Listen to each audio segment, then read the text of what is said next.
ಗಡಿಯಾರ ಕೊಡ್ರಿ. Watch watch watch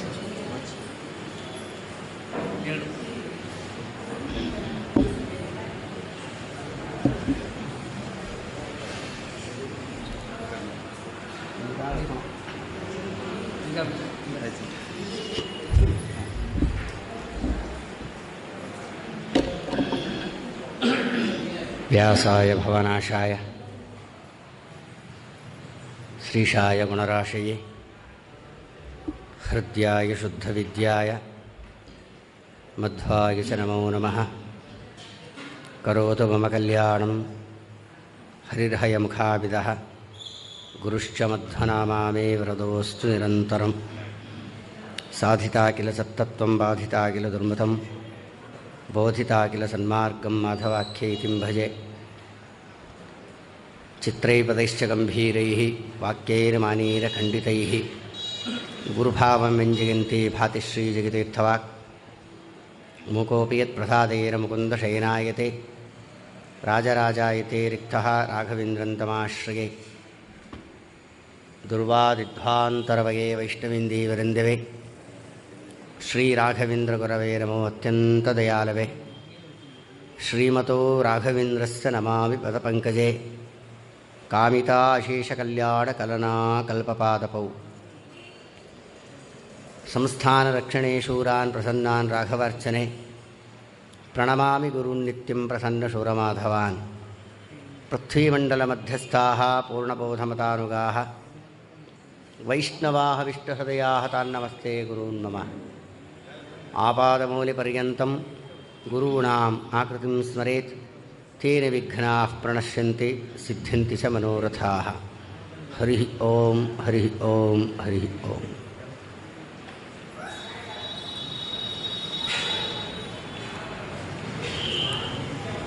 ವೇದಾಂತ ಸಾಮ್ರಾಜ್ಯದಲ್ಲಿ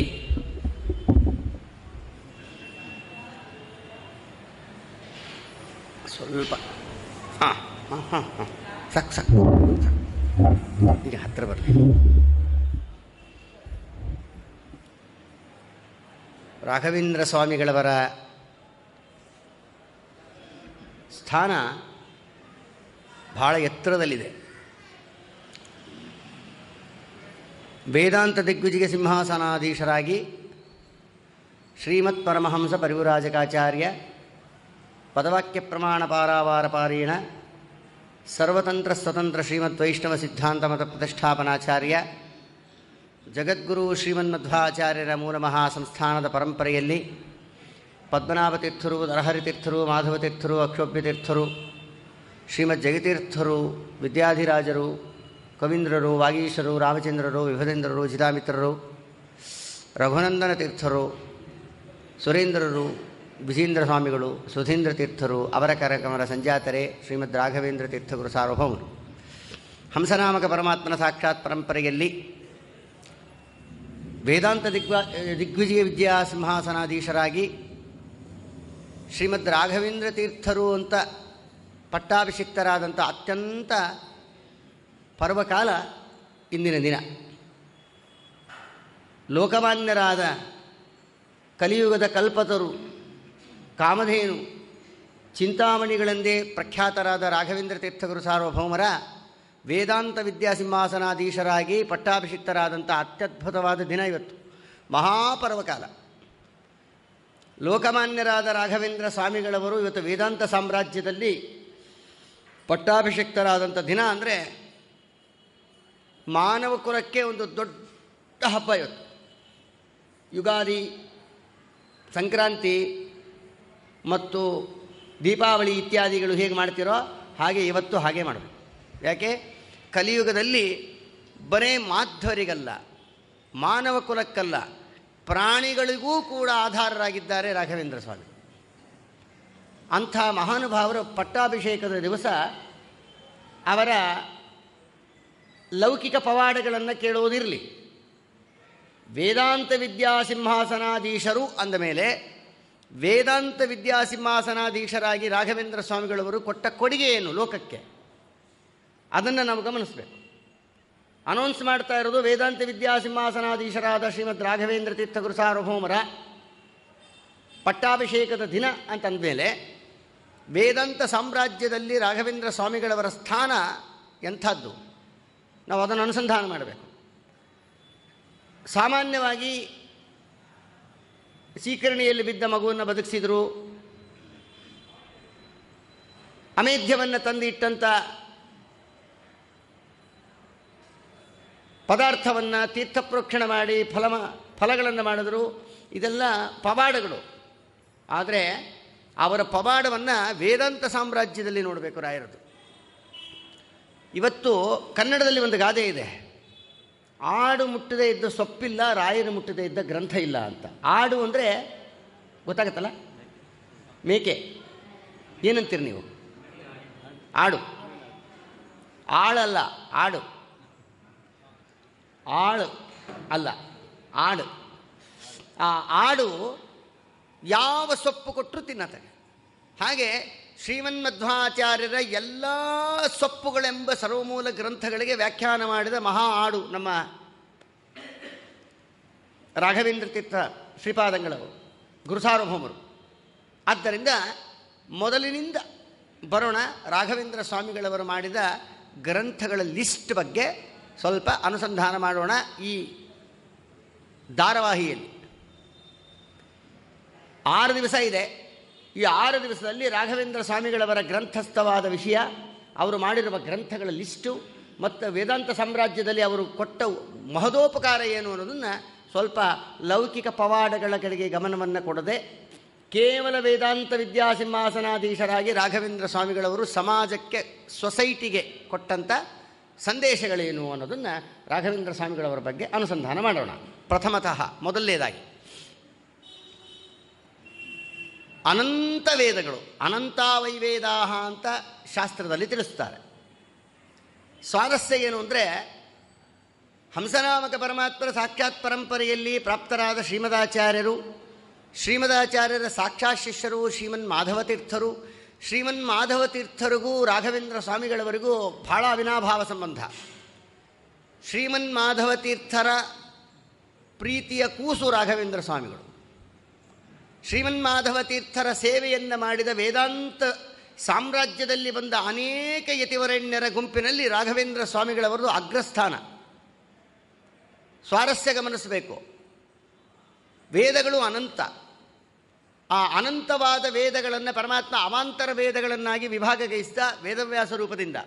ಋಗ್ಯಜಸ್ಸಾಮಾಥರ್ವ ಅಂತ 4 ವೇದಗಳ ವಿಭಾಗಗಳನ್ನು ಮಾಡಿದರು ವೇದವ್ಯಾಸದೇವರು. ಯಾಕೆ? ವೇದ ಅಪೌರುಷೇಯ, ನಿರ್ದುಷ್ಟ, ಮಾತು ಅರ್ಥ ಆಗಲ್ಲ. ವೇದದ ಮಂತ್ರ ಅರ್ಥ ಆಗಲ್ಲ. ವೇದ ಮೇಲ್ನೋಟಕ್ಕೆ ನೋಡಿದಾಗ ಆಪಾತತಃ ವೇದಗಳು ಅಪ್ರಮಾಣ ಅಂತ ಹೇಳೋರಿಗೆ ಅನುಕೂಲವಾಗಿದ್ದಾವೆ. ಅದಕ್ಕೆ ಒಂದು ಉದಾಹರಣೆ ಕೊಡ್ತೇನೆ. ಏನು ಗೊತ್ತಾ? ಒಂದು ವೇದದಲ್ಲಿ ಪುರುಷನಿಗೆ ಕೊಟ್ಟ ಒಂದು ಸಂದೇಶ, ಹೆಂಡತಿಯನ್ನು ಬಿಟ್ಟರೆ ನರಕವಾಗತ್ತೆ. ಇನ್ನೊಂದು ಕಡೆ ವೇದ ಹೇಳ್ತಾ ಇದೆ, ಹೆಂಡತಿಯ ಸಹವಾಸ ಮಾಡಿದವರಿಗೆ ನರಕವಾಗತ್ತೆ. ಎನ್ನ ಪಂಡ್ರದು. ಇವಾಗ ವೇದವು ಎರಡನ್ನೂ ಹೇಳ್ತಾ ಇದೆ.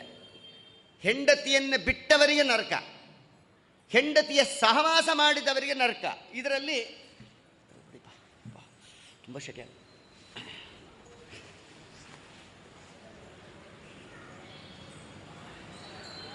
ಅಂದರೆ ಈ 2 ಮಾತಿನಲ್ಲಿ ಯಾವುದನ್ನು ಸತ್ಯ ಅಂತ ನಾವು ಅರಿಬೇಕು. ಹೆಂಡತಿಯ ಸಹವಾಸದಿಂದ ನರಕ ಅನ್ನೋದು ಸತ್ಯನಾ, ಹೆಂಡತಿಯನ್ನು ಬಿಟ್ಟರೆ ನರಕ ಅನ್ನೋದು ಸತ್ಯನಾ? ಎರಡೂ ವೇದವೇ. ಯಾರೋ ಒಬ್ಬ ಬುದ್ಧಿಜೀವಿ ಹೇಳ್ದ, ಮಣಿಮಂತ ಹೇಳ್ದ, ಏನು ಅಂದರೆ ಹೆಂಡತಿಯನ್ನು ಬಿಟ್ಟರೆ ನರಕ ಅಂತಿದೆಯಲ್ಲ ಅದು ಪ್ರಮಾಣ, ಹೆಂಡತಿಯನ್ನು ಸಹವಾಸ ಮಾಡಿದ್ರೆ ನರಕ ಅಂತಿದೆಯಲ್ಲ ಅದು ಅಪ್ರಮಾಣ ಅಂದ. ಸರ್ವಾತ್ಮನ ವೇದ ಸುಳ್ಳು ಮಾತಾಡುವುದಿಲ್ಲ, ಅಪೌರುಷೇಯ, ನಿರ್ದುಷ್ಟ, ದೋಷರಹಿತ. ಅದು ಅಪೌರುಷೇಯವಾದ ವೇದದಲ್ಲಿ ಸುಳ್ಳು ಬರೋದೇ ಇಲ್ಲ. ನಮ್ಮ ಬಾಯಿಯಲ್ಲಿ ಹೆಂಗೆ ಸತ್ಯನೇ ಬರೋಲ್ವೋ ಹಾಗೆ ವೇದದ ಬಾಯಿಯಲ್ಲಿ ಸುಳ್ಳು ಬರಲ್ಲ. ಆದ್ದರಿಂದ ಆ ವೇದ ಮಂತ್ರ ಹೇಳ್ತಾ ಇದೆಯಾ, ಹೆಂಡತಿಯ ಸಹವಾಸ ನರಕ, ಹೆಂಡತಿಯ ಸಹವಾಸ ಬಿಟ್ಟರೆ ನರಕ. ಇವೆರಡರಲ್ಲಿ ಯಾವುದು ಸರಿ? ಯಾರೋ ಒಬ್ಬರು ಹೇಳಿಬಿಟ್ರು ಏನಂತ, ಹೆಂಡತಿಯನ್ನು ಬಿಟ್ಟರೆ ನರಕ ಅಂತಿದೆಯಲ್ಲ ಅದು ಸರಿ, ಹೆಂಡತಿಯ ಸಹವಾಸ ನರಕ ಅನ್ನೋದು ತಪ್ಪು, ಅದು ಪ್ರಮಾಣ ಅಲ್ಲ ಅಂದ. ವಾದರಾಜ ಸ್ವಾಮಿಗಳು ಬೆಳಕು ಚೆಲ್ತಾರೆ ಇಲ್ಲಿ. ಬಹಳ ಜಾಣ ಇದೆಯಪ್ಪ ನೀನು, ನೀವು ಮಾಡಿರುವ ವ್ಯಾಖ್ಯಾನ ಹೇಗಿದೆ ಅಂದರೆ ಅದಕ್ಕೆ ಉದಾಹರಣೆ ಕೊಡ್ತಾರೆ. 2 ಆಕಳು ಜಗಳಾಡ್ತಾ ಇರ್ತವೆ. 2 ಆಕಳು ಜಗಳ ಆಡೋ ಕಾಲಕ್ಕೆ ಆ ಜಗಳ ಬಿಡಿಸೋದು ಹೇಗೆ ಅಂತ ಪ್ರಶ್ನೆ ಬಂದರೆ ಅದಕ್ಕೆ ಒಬ್ಬನು ಹೇಳ್ದ, ಏನು ಗೊತ್ತಾ, ಒಂದು ಹಸುನ ಕೊಂದು ಹಾಕಿಬಿಡ್ರಿ, ಲೈಫ್ ಟೈಮ್ ಜಗಳ ಇರೋದಿಲ್ಲ ಅಂದ. ನೀನು ಸಿಕ್ಕಾಬಟ್ಟಿ ಜಾಣ ಅಂದರು ವಾದರಾಜರು. 2 ಆಕಳು ಜಗಳಾಡ್ತಾ ಇದ್ದರೆ ಆ ಆಕಳ ಜಗಳವನ್ನು ಬಿಡಿಸೋದಕ್ಕೆ ಒಂದು ಆಕಳನ್ನು ಕೊಂದು ಹಾಕಿಬಿಡ್ರಿ ಅಂತ ಒಬ್ಬನಂದ. ಅಂದರೆ ಹೇಗೋ ಹಾಗೆ ನೀನು ಹೇಳ್ತಾ ಇದ್ದೀಯ ಮಾತನ್ನು. ಇದನ್ನು ವಾದರಾಜ ಸ್ವಾಮಿಗಳು ಅಂತಾರೆ. ಯಾಕೆ ಗೊತ್ತಾ, ಗೋ ಅಂತ ಹೆಸರು ವೇದಗಳಿಗೆ. ಆಕಳು ಅಂತೀರ, ಹಸು ಅಂತೀರ ತಮಿಳ್ನಾಡಲ್ಲಿ? ಆಕಳು. ಅದಕ್ಕೆ ಆಕಳನ್ನು 2 ಜಗಳಾಡ್ತಾ ಇದ್ದಾಗ ಜಗಳ ಬಿಡಿಸೋದಕ್ಕೆ ಒಂದು ಆಕಳನ್ನು ಕೊಂದು ಹಾಕುವುದು ಪರಿಹಾರನ? ಇವನು ಮಹಾಬುದ್ಧಿವಂತನ ಈ ಮಾತನ್ನು ಹೇಳೋನು. ಅದಕ್ಕೆ ವಾದರಾಜ ಸ್ವಾಮಿಗಳು ಹೇಳ್ತಾರೆ, ನಿನ್ನ ಮಾತು ಅಪ್ರಮಾಣ ಅಂತ. ಯಾಕೆ ಗೊತ್ತಾ, 2 ಆಕಳು ಜಗಳಾಡ್ತಾ ಇದ್ದರೆ ಆ ಜಗಳ ಬಿಡಿಸೋದಕ್ಕೆ ಒಂದು ಹಸುನ ಕೊಲ್ಲಬೇಕಾ? ಒಂದು ಆಕಳನ್ನು ಕೊಂದು ಹಾಕೋದು ಪರಿಹಾರ ಆಗತ್ತಾ? ಅದು ಬುದ್ಧಿವಂತರು ಹೇಳೋ ಪರಿಹಾರನ ಅದು? ಅದಕ್ಕೆ ವಾದರಾಜ ಸ್ವಾಮಿಗಳು ಹೇಳಿದ್ರು, 2 ಆಕಳು ಜಗಳಾಡ್ತಾ ಇದ್ದಾವೆ. ಆಕಳು ಅಂದರೆ ಗೋ, ಗೋ ಅಂದರೆ ವೇದಗಳು. ಈಗ ಹೆಂಡತಿಯ ಸಹವಾಸ, ಹೆಂಡತಿಯ ಸಹವಾಸದಿಂದ ಇವು 2 ಪ್ರಭೇದಗಳು ಹೇಳಿದ್ವಲ್ಲ, ಇವು 2ರಲ್ಲಿ ಒಂದು ಮಾತ್ರ ಸತ್ಯ, ಇನ್ನೊಂದು ಅಪ್ರಮಾಣ ಅಂದರೆ ಕೊಂದು ಹಾಕ್ಬಿಡೋದು ಅಂತ ಅರ್ಥ. ಸ್ಕ್ರ್ಯಾಚ್ ಅಷ್ಟೇ. ಇದು ಸರಿ ಇಲ್ಲ. ಅದನ್ನು ನೀನು ರೆಡ್ಡೆಂಕಿಂದ ಸ್ಕ್ರ್ಯಾಚ್ ಮಾಡೋದು ಒಂದೇ, ಒಂದು ಆಕಳನ್ನು ಕೊಂದು ಹಾಕು ಅಂದರೂ ಒಂದೇ. ಆ ಪ್ರಮಾಣನೇ ನೀನು ರಾಂಗ್ ಅಂತ ಹಾಕ್ಬಿಟ್ರೆ ಆಕಳನ್ನು ಕೊಂದಂಗೆ ಆಯ್ತಲ್ಲ, ಅದು ಪ್ರಮಾಣ ಅಲ್ಲ. ಅಂದಮೇಲೆ 2 ಆಕಳಿದೆ ಅಂದರೆ ಗೋ ಅಂದರೆ ಆಕಳು. 2 ಆಕಳು ಜಗಳಾಡ್ತಾ ಇದ್ದಾಗ ಜಗಳ ಬಿಡಿಸೋದಕ್ಕೆ ಒಂದು ಆಕಳನ್ನು ಕೊಂದು ಹಾಕ್ರಿ ಅಂದರೆ ಹೇಗೋ ಹಾಗೆ 2 ವಾಕ್ಯಗಳು ವೇದದ್ದೇ ಆದಾಗ ಒಂದು ವಾಕ್ಯ ಮಾತ್ರ ಸರಿ, ಇನ್ನೊಂದು ವಾಕ್ಯ ಸರಿ ಇಲ್ಲ ಅಂತ ಹೇಳಿಬಿಟ್ರೆ ಒಂದು ಆಕಳನ್ನು ಕೊಂದು ಹಾಕದಂಗೆ ಆಯ್ತಲ್ಲ. ಅದಕ್ಕೆ ವಾದರಾಜ ಸ್ವಾಮಿಗಳಂದರು, ಒಂದು ಆಕಳನ್ನು ಕೊಂದು ಹಾಕುವುದು ಜಗಳ ಬಿಡಿಸೋದು ಪರಿಹಾರ ಅಲ್ಲ. ಏನು ಮಾಡಬೇಕು, 2 ಜಗಳಾಡ್ತಾ ಇದ್ದ ಆಕಳನ್ನು ದೂರ ಮಾಡಿ ಒಂದು ಕಡೆಗೆ ಒಂದಿಷ್ಟು, ಒಂದು ಕಡೆ ಒಂದಿಷ್ಟು ಹುಲ್ಲು ಹಾಕಿದ್ರೆ ಈ ಆಕಳ ಅಲ್ಲಿಗೆ ಹೋಗುತ್ತೆ, ಈ ಆಕಳ ಅಲ್ಲಿಗೆ ಹೋಗುತ್ತೆ. ಅವು ಏನು ಗೊತ್ತಾ, ಫ್ರ್ಯಾಕ್ಷನ್ ಆಫ್ ಸೆಕೆಂಡಲ್ಲಿ ಪಶುಗಳು ಜಗಳವನ್ನು ಮರೀತಾವೆ, ಮರ್ತೋಗ್ಬಿಡುತ್ತವಕ್ಕೆ. ಮನುಷ್ಯರು ಹಾಗಲ್ಲ, ನಾಂದಿ ದೇವತಾ ಪ್ರತಿಷ್ಠಾಪನೆ ಇದ್ದಂಗೆ. ಎಲ್ಲಾದರೂ ಏನಾದರೂ ವ್ಯತ್ಯಾಸ ಆಯಿತೋ ಅವತ್ತಿಂದ ಇನಾಗ್ರೇಷನ್ ಜಗಳಕ್ಕೆ. ಅದು ಹಾಗಲ್ಲ, ಫ್ರ್ಯಾಕ್ಷನ್ ಆಫ್ ಸೆಕೆಂಡಲ್ಲಿ ಮರ್ತು ಬಿಡುತ್ತೆ ಜಗಳನ್ನ. ಅದೇನಿಲ್ಲ, ಸ್ವಲ್ಪ ದೂರ ಮಾಡಿಬಿಟ್ರೆ ಸಾಕು, ಅದು ಅದ್ರ ಪಾಡಿಗೆ ಅದು ಹೋಗುತ್ತೆ, ಇದ್ರ ಪಾಡಿಗೆ ಇದು ಹೋಗುತ್ತೆ. ನೆಕ್ಸ್ಟ್ ಟೈಮ್ ಭೇಟಿಯಾದಾಗ 2 ಫ್ರೆಂಡ್ಸ್ ಆಗಿದ್ಬಿಡ್ತಾವೆ. ಯಾಕಂದ್ರೆ ಜಗಳಾಡಿದ್ದು ಮರ್ತು ಬಿಡ್ತಾವೆ. ನಾವೇನು ಮಾಡ್ತೀವಿ, ಜಗಳಾಡಿದ್ದನ್ನು ತಲೆಯಲ್ಲಿ ಇಟ್ಕೊತೀವಿ. ಪಾರಾಯಣ, ಜಪ, ಪೂಜಾ, ಅನುಷ್ಠಾನ, ಭಜನೆ ಇದೆಲ್ಲ ಮರ್ತ್ಬಿಟ್ಟಿರ್ತೀವಿ ನಾವು ಯಾರ ಮೇಲೆ ನಾವು ಎಲ್ಲಿ ಕಾನ್ಸಂಟ್ರೇಟ್ ಮಾಡ್ತಾ ಇರ್ತೀವಿ, ಜಗಳ ಆಡೋದು ಹೇಗೆ ಅಂತ ಆ ಕಡೆಗೆ ನಮ್ಮ ಮನಸ್ಸು ತಿರುಗ್ತಾ ಇರುತ್ತೆ. ಆದ್ದರಿಂದ 2 ವೇದಗಳ ಮಧ್ಯದಲ್ಲಿ ಬಂದಿರಬಹುದಾದ ಕಾಂಟ್ರಿವರ್ಸಿಯನ್ನು ಕ್ರಿಯೇಟ್ ಯಾವ ಪರಿಹಾರ ಮಾಡಲಿಕ್ಕೆ ಒಂದು ವೇದ ವಾಕ್ಯವನ್ನು ಅಪ್ರಮಾಣ ಅಂತ ಹೇಳೋದು ಪರಿಹಾರ ಅಲ್ಲ ಅಲ್ವಾ. 2 ವೇದ ವಾಕ್ಯಗಳು, 2 ಆಕಳು, 2 ಆಕಳುಗಳಲ್ಲಿ ಪರಸ್ಪರ ವಿರೋಧ ಕಾಣಿಸಿಕೊಂಡಾಗ ಅದರ ಸರಿಯಾದ ಅರ್ಥವನ್ನು ನಾವು ತಿಳಿಬೇಕೇ ಹೊರತು ವಿವಕ್ಷಾಭೇದೇನ ಅರ್ಥ ಹೇಳಿರುತ್ತೆ. ಅಹರಹ ಸಂಧ್ಯಾಂಪಾಸೀತ ಅಂತ ಹೇಳಿದ್ದಾರೆ ವೇದದಲ್ಲಿ. 3 ಹೊತ್ತು ಸಂಧ್ಯಾ ವಂದನೆ ಮಾಡ್ರಿ ಅಂತ ವೇದ ಹೇಳ್ತು. ಯಾರಿಗದು? ಈಗ 3 ಹೊತ್ತು ಸಂಧ್ಯಾ ವಂದನೆ ಮಾಡ್ರಿ ಅಂತ ವೇದ ಹೇಳ್ತಾ ಇದೆ. ಯಾರನ್ನು ಕುರಿತು ಹೇಳ್ತಾ ಇದೆ ಅದು? ಪುರುಷರನ್ನು ಕುರಿತು ಹೇಳ್ತಾ ಇದೆ. ಸಂಧ್ಯಾ ವಂದನೆ ಮಾಡ್ರಿ ಅಂದರೆ ತಾಯಂದ್ರಿಗೆ ಹೇಳುತ್ತಾ ಅದು ವೇದ? ಈಗ ಸ್ತ್ರೀಯರು ಸಂಧ್ಯಾ ವಂದನೆ ಮಾಡೋದಿಲ್ಲ, ಆದ ಕಾರಣ ನೀವು ತ್ರಿಕಾಲ ಸಂಧ್ಯಾ ವಂದನೆ ಮಾಡಬೇಕು ಅಂತ ವೇದ ಹೇಳಿದ್ದು ಅಪ್ರಮಾಣ ಅಂತೀರಾ? ವೇದ ಯಾರನ್ನುದ್ದೇಶಿಸಿ ಹೇಳ್ತಾ ಇದೆ ಆ ಆ್ಯಂಗಲ್ ತಗೋಬೇಕು ನಾವು. ತ್ರಿಕಾಲ ಸಂಧ್ಯಾ ವಂದನೆ ಮಾಡಿರಿ ಅಂತಂದರೆ ಅದು ಗಂಡಸರಿಗೆ ಅಂಡರ್ಸ್ಟುಡ್ಡು, ಅದು ಹೆಂಗಸರ ಟ್ರ್ಯಾಕ್ ಅಲ್ಲ, ಅದು ಟ್ರ್ಯಾಕೇ ಗಂಡಸರದು, ಹೌದಲ್ಲೋ? ಪತಿವ್ರತ ಆಗಿ ಜೀವನ ಮಾಡಬೇಕು ಅಂದರೆ ಗಂಡಸರಿಗೆ ಹೇಳ್ತಾರಾ? ಪತಿವ್ರತೆಯಾಗಿರಬೇಕು ಯಾರಿಗೆ ಹೇಳ್ತಾರೆ? ನಮಗೆ ಹೇಳ್ತಾರಾ? ಅದನ್ನು ಗಂಡಸರಿಗೆ ಹೇಳ್ತಾರಾ? ಪತಿವ್ರತ ಅಂದ ತಕ್ಷಣ ಅದು ಅಲ್ಲಿಗೆ ಹೋಗೋದು ವಿಷಯ ಅಲ್ವಾ? ಅಂದರೆ ನಾವು ನಮಗಲ್ಲ ಆ ವಾಕ್ಯ, ಅದರಿಂದ ಆ ವಾಕ್ಯ ಅಪ್ರಮಾಣ ಅಂತೀರಾ? ಯಾರಿಗೆ ಹೇಳ್ತಾ ಇದ್ದಾರೋ ಅವರಿಗೆ. ಇನ್ನೊಂದು ಉದಾಹರಣೆ ಕೊಡ್ತೀನಿ. ಬೋರ್ಡ್ ಹಾಕಿರ್ತಾರೆ ಹೊರಗಡೆ, right turn, left turn, straight, you turn ಎಲ್ಲ ಹಾಕಿರ್ತಾರೆ, ಹೌದಲ್ಲ? ಅದು ಯಾರಿಗೆ ಹಾಕಿರ್ತಾರೆ? ಆ ಬೋರ್ಡ್ ಯಾರಿಗೆ? ಬಂಡಿ ಓಡಿಸೋರ್ಗೆ ತಾನೆ. ನಡ್ಕೊಂಡು ಹೋಗೋರಿಗೆ ಇದು ನಮಗೆ ಸಂಬಂಧ ಇಲ್ಲ ಅಂತ ಆ ಬೋರ್ಡ್ ಕಿತ್ಪಿಸಾಕ್ಯಾ? ನಿನಗಲ್ಲ ಅದು ಹಾಕಿರೋದು ಯಾರಿಗೆ? ಬೋರ್ಡು ಬಂಡಿ ಓಡಿಸೋರಿಗೆ. ಅದು ಅವ್ರಿಗೆ ಸಂಬಂಧ, ನಿನಗೆ ಸಂಬಂಧ ಇಲ್ಲ, ನಿನ್ನ ಪಡಿ ನೀವು ಹೋಗಷ್ಟೇ. ನನಗಿದು ಸಂಬಂಧ ಇಲ್ಲ ಅಂಥೇಳಿ ನೀನು ಅದರ ಬೋರ್ಡೇ ಕಿತ್ಬಿಟ್ಟು ಬಿಸಾಕೋದ್ರೆ ಹೌದಲ್ಲ? ಆದ್ದರಿಂದ ನಡ್ಕೊಂಡು ಹೋಗೋರಿಗೆಲ್ಲ ರೂಲ್ಸು. ನಡ್ಕೊಂಡು ಹೋಗೋರಿಗೆ ಫುಟ್ಪಾತ್ ಇದೆ, ನಿಮ್ಮ ಪಾಡಿ ನೀವು ಹೋಗ್ರಿ ಅಷ್ಟೇ. ಅಲ್ಲಿ ಹಾಕಿರೋ ರೂಲ್ಸ್ ಆ್ಯಂಡ್ ರೆಗ್ಯುಲೇಷನ್ಸ್ ಯಾರ್ಯಾರಿಗೆ? ಬಂಡಿ ಓಡಿಸೋರಿಗೆ ಅಲ್ವಾ? ಲೆಫ್ಟ್ ಟರ್ನ್ ಯಾರು ತಿರುಗಬೇಕು, ರೈಟ್ ಟರ್ನ್. ನಿನಗೆ ಬಲಗಡೆಗೆಲ್ಲೋ ಕೆಲಸ ಇರುತ್ತೆ, ಇಲ್ಲಿ ಲೆಫ್ಟ್ ಆಗಿದೆ ಅಂತ ಲೆಫ್ಟ್ ಹೋಗ್ತೀಯಾ? ಅಲ್ಲಿ ಬಲಗಡೆಗೆ ತಿರ್ಗೋಂಗಿಲ್ಲ, ಒನ್ ವೇ ಇರುತ್ತೆ, ಬಲಕ್ಕೆ ಹೋಗೋಂಗಿಲ್ಲ. ನೀನು ಲೆಫ್ಟಿಗೆ ಹೋಗಿ ಯೂ ಟರ್ನ್ ಮಾಡ್ಕೊಂಡು ಹಿಂಗೆ ಬರಬೇಕಾಗತ್ತೆ. ಇದೆಲ್ಲ ವೆಹಿಕಲ್ ಓಡಿಸೋರಿಗೆ, ನಡ್ಕೊಂಡು ಓಡಾಡೋರಿಗಲ್ಲ. ನೀನು ರೋಡ್ ಕ್ರಾಸ್ ಮಾಡ್ಬೋದು, ಅದು ನೋ ವೇ ಆಗಿದ್ರು, ಏನದು ನೋ ಎಂಟ್ರಿ ಅಂತ ಆಗಿದ್ರು ಕೂಡ ನಡ್ಕೊಂಡು ಹೋಗೋರಿಗೆ ಅದು ರೂಲ್ಸ್ ಅಲ್ಲ. ಹಾಗೆ ವ್ಯವಸ್ಥಾ ಯಾರಿಗೆ ಮಾಡಿರ್ತಾರೋ ರೂಲ್ಸು ಅವರಿಗೆ ಮಾತ್ರ ಅಪ್ಲೈ ಆಗುತ್ತೆ ಹೊರತು ಎಲ್ಲರಿಗಲ್ಲ ಅದು ರೂಲ್ಸು.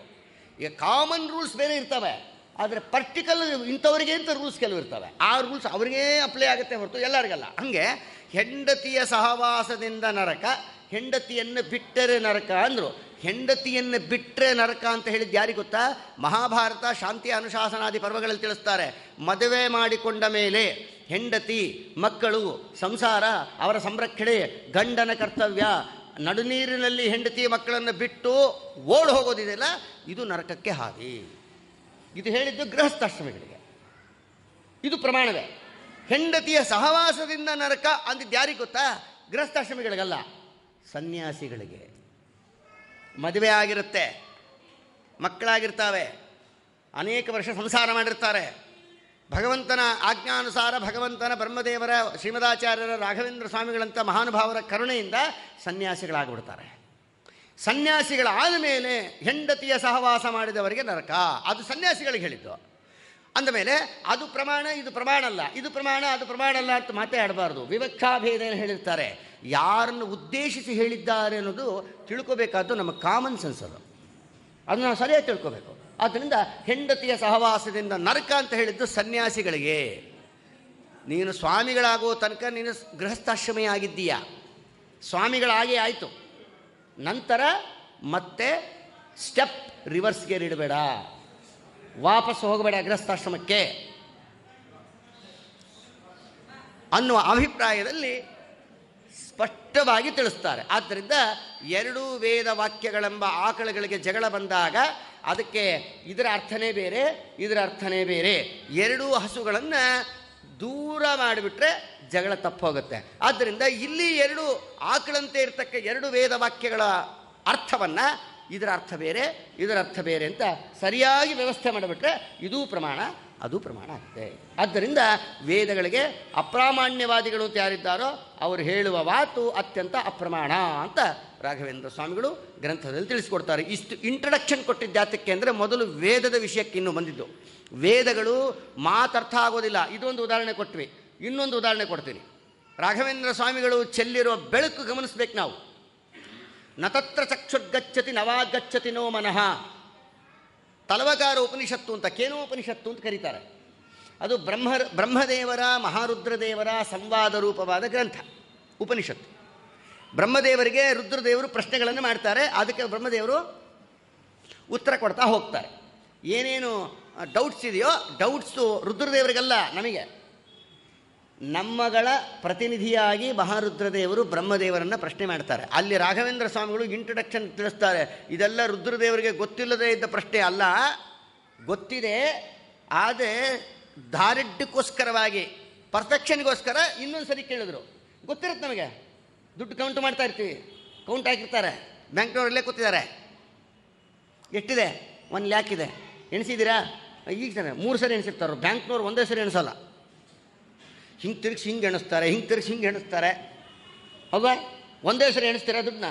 ಈ ಎಲ್ಲ ಮಿಷಿನ್ ಬಂದಿದೆ. ಮೆನು ಅವಾಗ ಹೆಂಗಿತ್ತು? ಕೈಲೇ ಎಣಿಸ್ಬೇಕು ಅವಾಗ. ದೇವರೇ, ಈ ಕಂಪ್ಯೂಟ್ರ್ ಬಂದೇ 3 ತಾಸು ಕಾಯ್ತಾರೆ.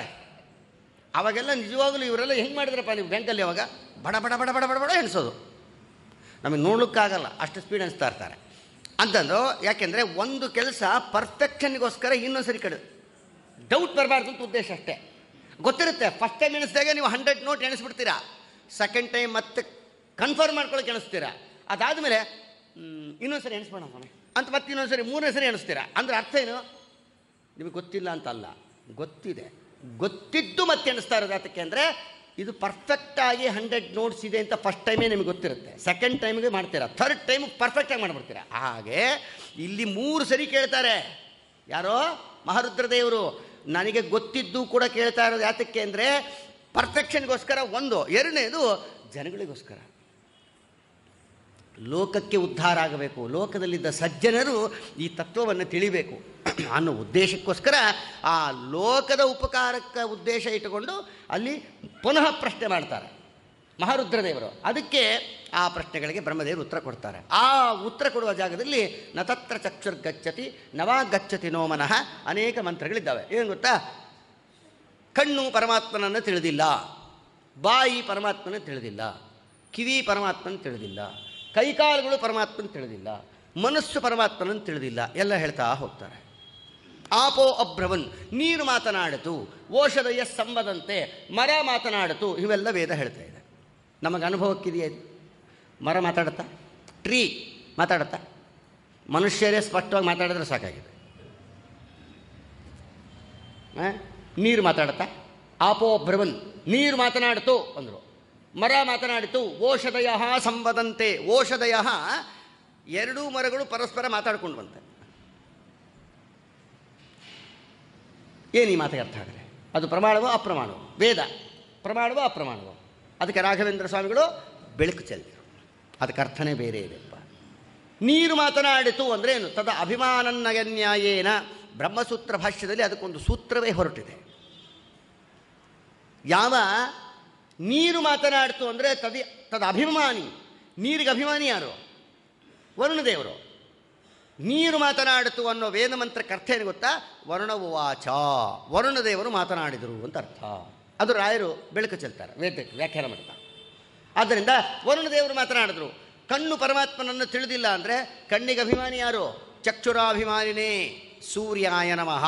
ಕಣ್ಣಿನಲ್ಲಿ ಸೂರ್ಯ ಇದ್ದಾನೆ ಅಂದರೆ ಕಣ್ಣಿನಲ್ಲಿ ಇರಬಹುದಾದ ಸೂರ್ಯನು ಪರಮಾತ್ಮನನ್ನು ತಿಳಿದಿಲ್ಲ. ಕಿವಿ ತಿಳಿದಿಲ್ಲ ಅಂದರೆ ಏನರ್ಥ? ಶ್ರೋತ್ರಾಭಿಮಾನಿನೇ. ದಿಗ್ದೇವತಾಭ್ಯೋ ನಮಃ, ದಿಗ್ದೇವತೆಗಳು ಕಿವಿಗೆ ಅಭಿಮಾನಿಗಳು, ದಿಗ್ದೇವತೆಗಳು ಪರಮಾತ್ಮನ ತಿಳಿದಿಲ್ಲ.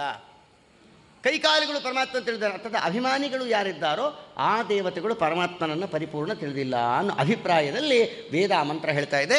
ವೇದ ಮಾತು ಅರ್ಥ ಆಗೋದಿಲ್ಲ, ತುಂಬ ಕಷ್ಟ. ಅದಕ್ಕೆ ಪರೋಕ್ಷ ಪ್ರಿಯ ಇವ ಹಿ ದೇವಾಹ ಪ್ರತ್ಯಕ್ಷ ದ್ವಿಷಃ ಅಂತ ಮಹೇತರೆಯ ಉಪನಿಷತ್ ಭಾಷ್ಯದಲ್ಲಿ ಶ್ರೀಮದಾಚಾರ್ಯರು ಸ್ಪಷ್ಟವಾಗಿ ತಿಳಿಸ್ತಾರೆ. ಸಾಮಾನ್ಯವಾಗಿ ದೇವತೆಗಳಿಗೂ ಪರಮಾತ್ಮನಿಗೂ ಮುಖ್ಯ ಪ್ರಾಣದೇವರಿಗೂ ಡೈರೆಕ್ಟ್ ಸ್ಪೀಚ್ಗಿಂತ ಇಂಡೈರೆಕ್ಟ್ ಸ್ಪೀಚ್ ಬಹಳ ಇಷ್ಟ ಅಂತೆ. ಇತಿ ಗುಖ್ಯತಮಂ ಶಾಸ್ತ್ರಂ.